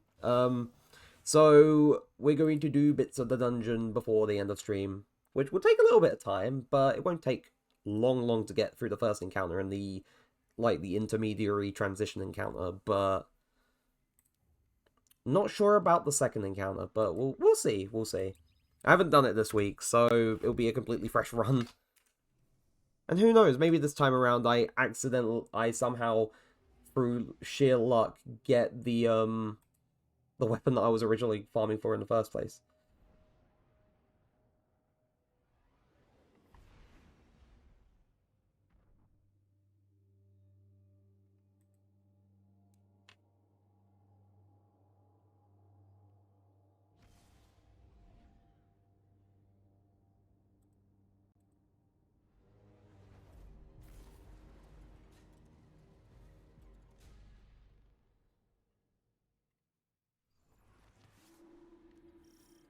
Also, okay, one thing I did eventually learn about the whole, like, reservation booking fiasco for the Pokemon Center this year.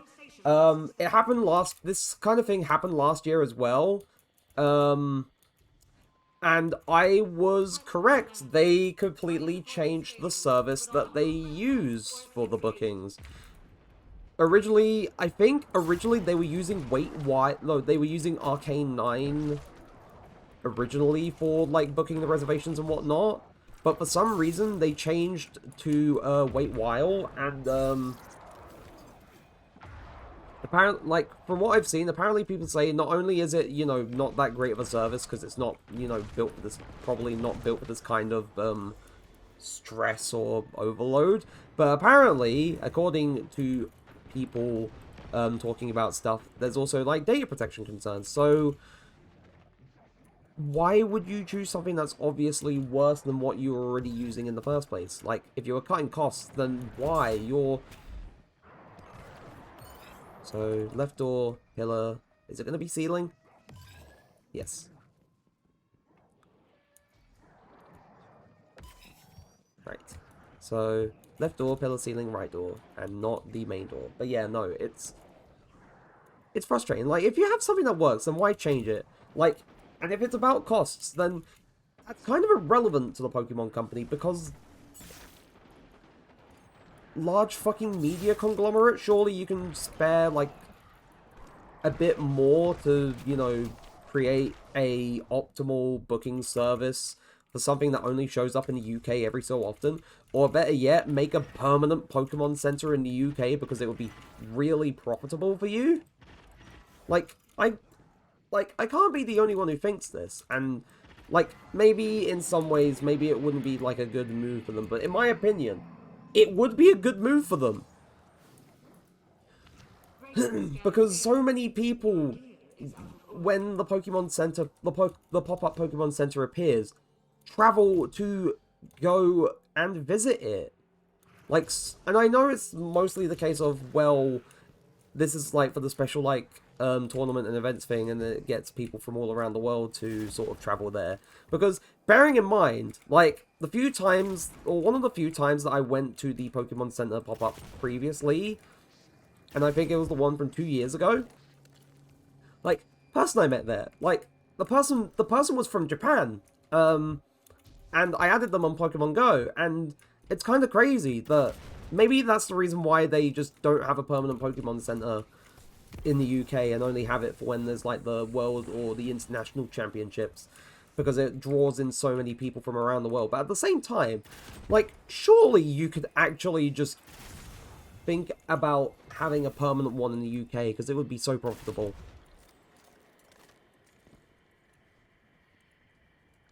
Like, you have no idea how many Pokemon fans would actually go there every so often when they get paid.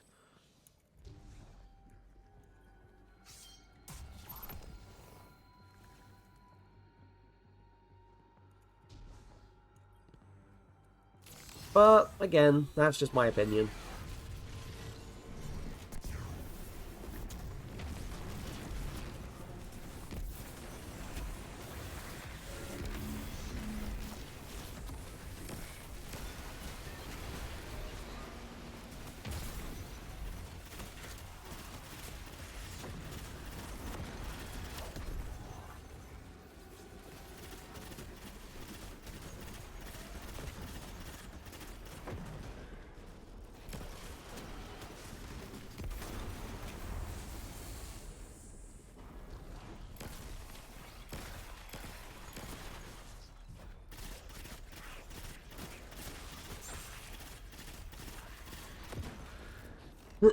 Right. Pick my lower path first, because I prefer that one first.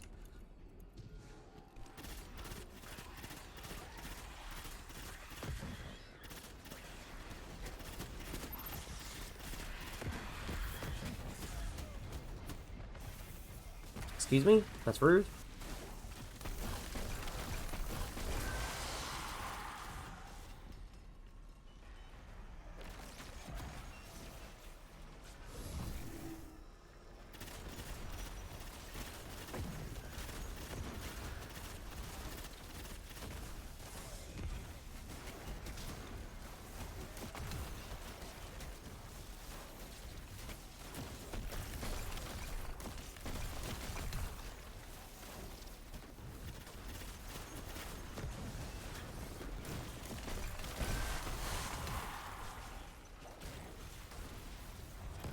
Like, and also, another thing on the subject of Pokemon, while I'm talking about stuff, there was a post, like, a tweet that I saw on Twitter the other day, and it was about, like, the whole, like, comparison between, like, Western artists being featured. Oh, that's both of the ones that I, don't need. So it's left on the pillar, and then the two on the door, and then the one on the bar left wall. But anyway, and it was talking about, like, Western artists and their impact on, like, the franchise at large with their collabs, and comparing that to the Hatsune Miku Project Voltage stuff, and how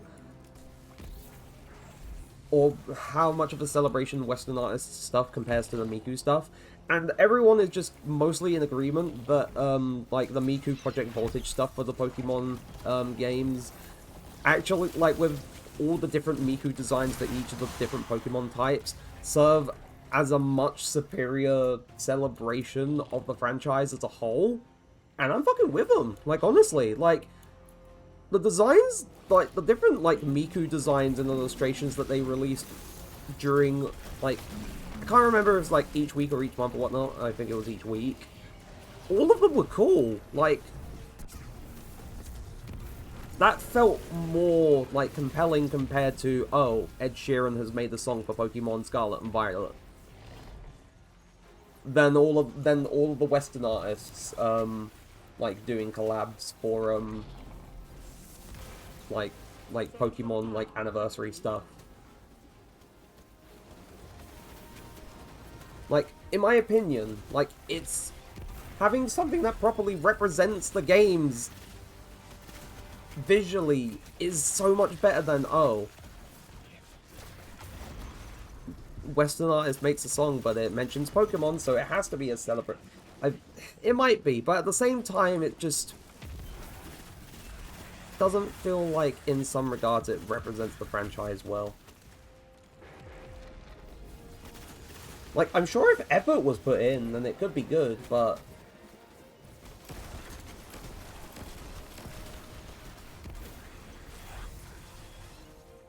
the one thing I do remember from, like, way back in the 2010s, I will say, like, remember when One Direction was still, like, kind of big, but, you know, they were still, like, in the early phases of their popularity. It was when they were doing, like, all these adverts for Pokemon Black and White and Super Pokemon Rumble. And I remember those fondly. Because, you know, it was actually just them playing the games and whatnot. I remember those. And it kind of said something if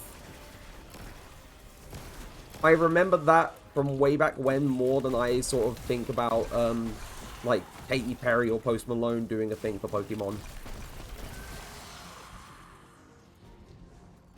Like, I don't know. Where's the one Dreg that ran away? Where the fuck are you?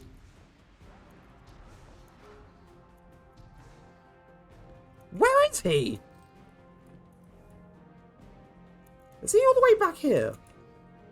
He is.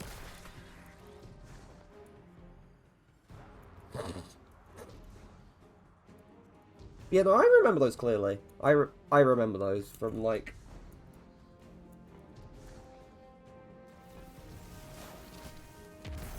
maybe.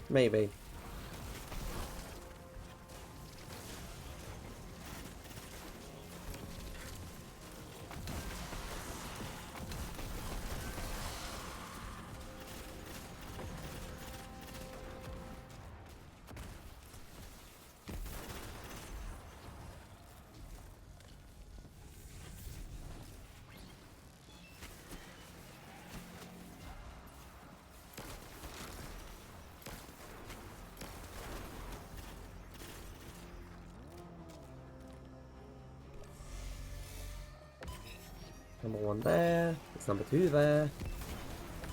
It's number 3 there. Is there gonna be 4? Yippee!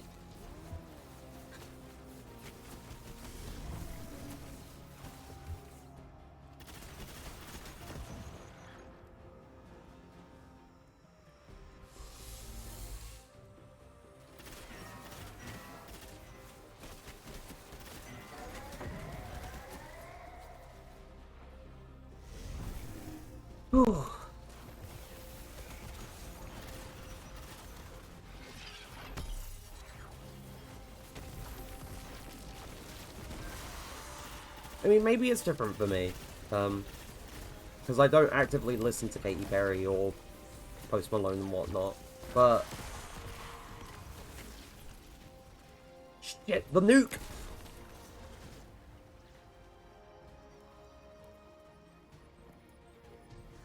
Got so wrapped up in trying to kill those things that I forgot about the nuke.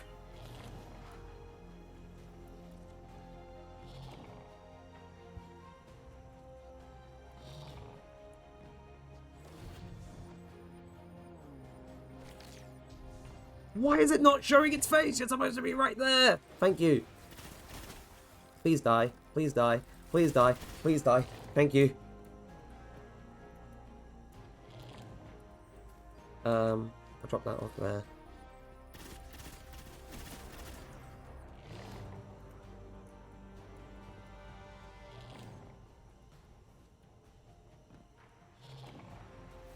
Scoop.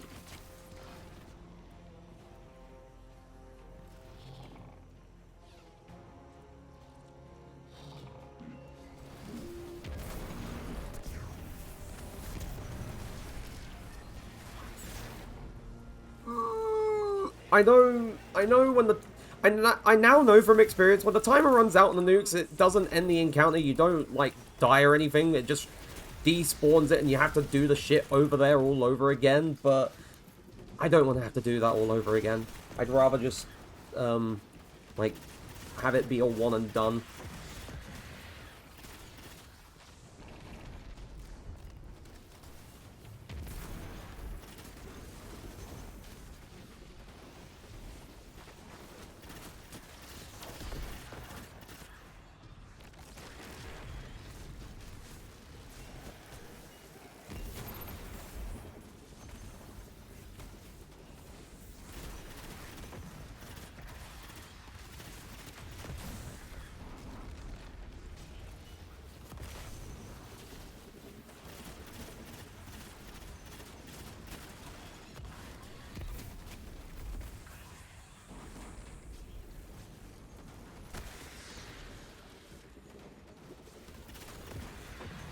There's something I'm trying to...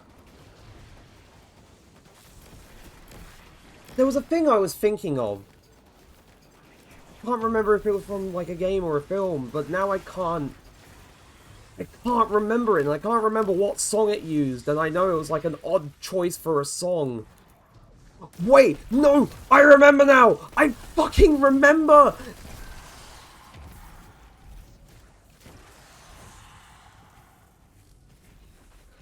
I remember now. It was them. It was Gearbox using "This Girl Is on Fire" for the end credits of Borderlands 3, and I'm thinking, why would you use that song? Like, it's so odd. I remember now. I don't know if I repressed it from my memories from 2 years ago, when I played Borderlands 3 all the way through with, like, Dusty and whatnot, but... holy crap! Why was that your choice for an ending song?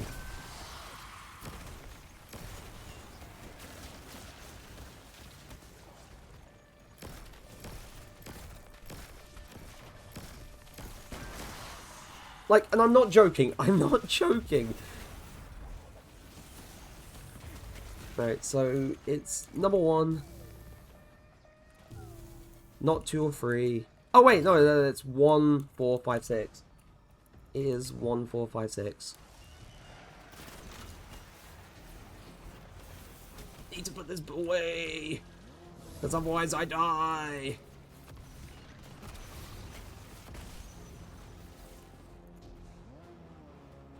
Yeah, I don't think I'm gonna make it through the second encounter before stream ends. Oh well. But I definitely could make it for the intermediary encounter.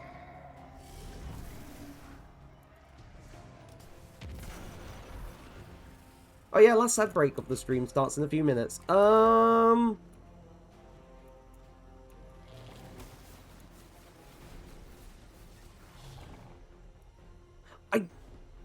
Here's the thing. I don't know what sparked me remembering that the fact that Borderlands 3 used This Girl Is on Fire in the end credits, but, oh boy.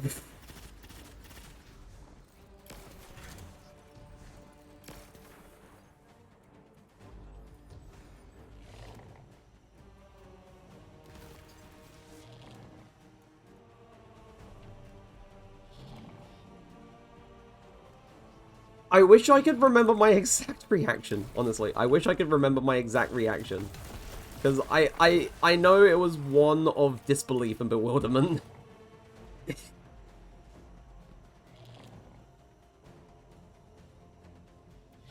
It was one of pure disbelief.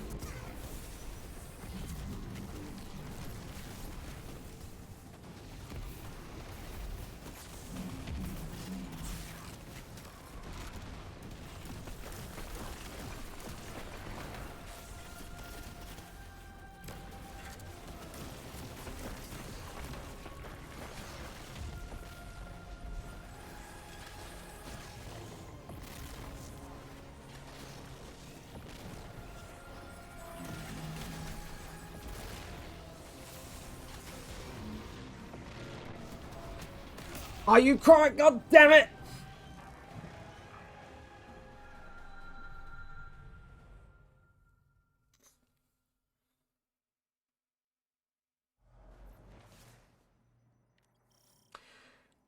God damn it. Fucking, I hate the last brig. The last bloody thing that you have to get rid of because it's the huge one. Like, imagine doing this thing during contest mode and you just deal with that shit.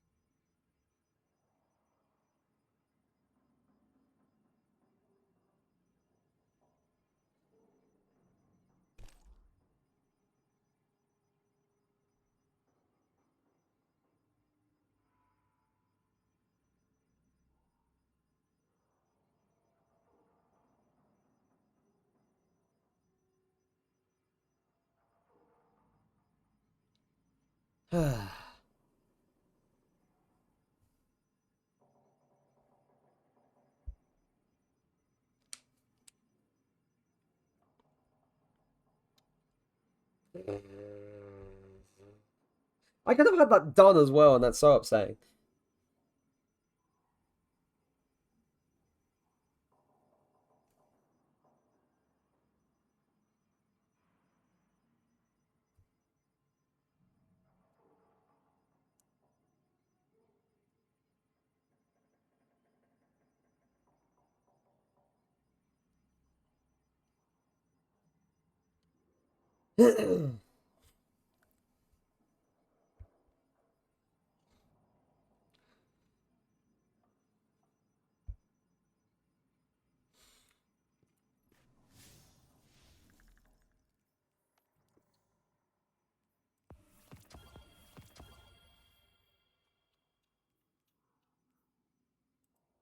And I'll just wait for the ad breaks to end now. Sort of thinking about,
See,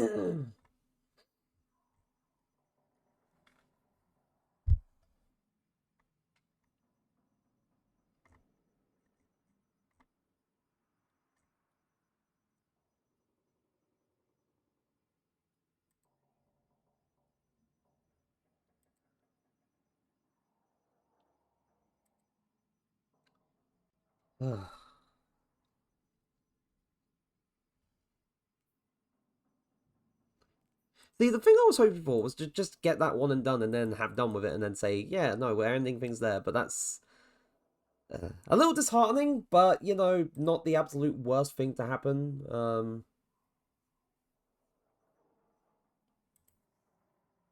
Still was pretty shit.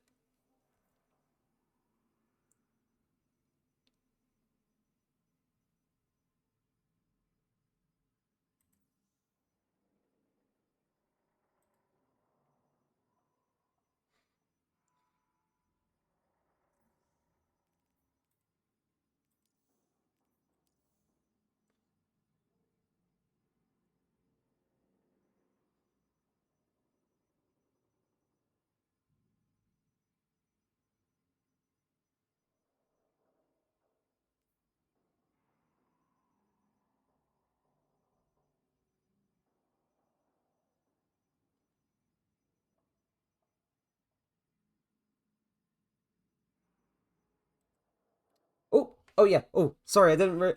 Oh, my attention wandered. Oh yeah. Welcome back, and also it's 1 o'clock, so yeah. I'm gonna call things there for today. So to everyone who showed up and everyone watching things back, whether it's here on Twitch or on YouTube, depending on when you're watching this, thank you ever so much for showing up today. I really appreciate it. Friday, as I said, which I probably will do now, I'm going to do an art stream because I haven't done one of those in months, literal months. So I'm going to do that. Maybe try and do more of the expressions for this or do some other stuff. Who knows? But yeah, again, thank you so much. And as always, I will see you all in the next one.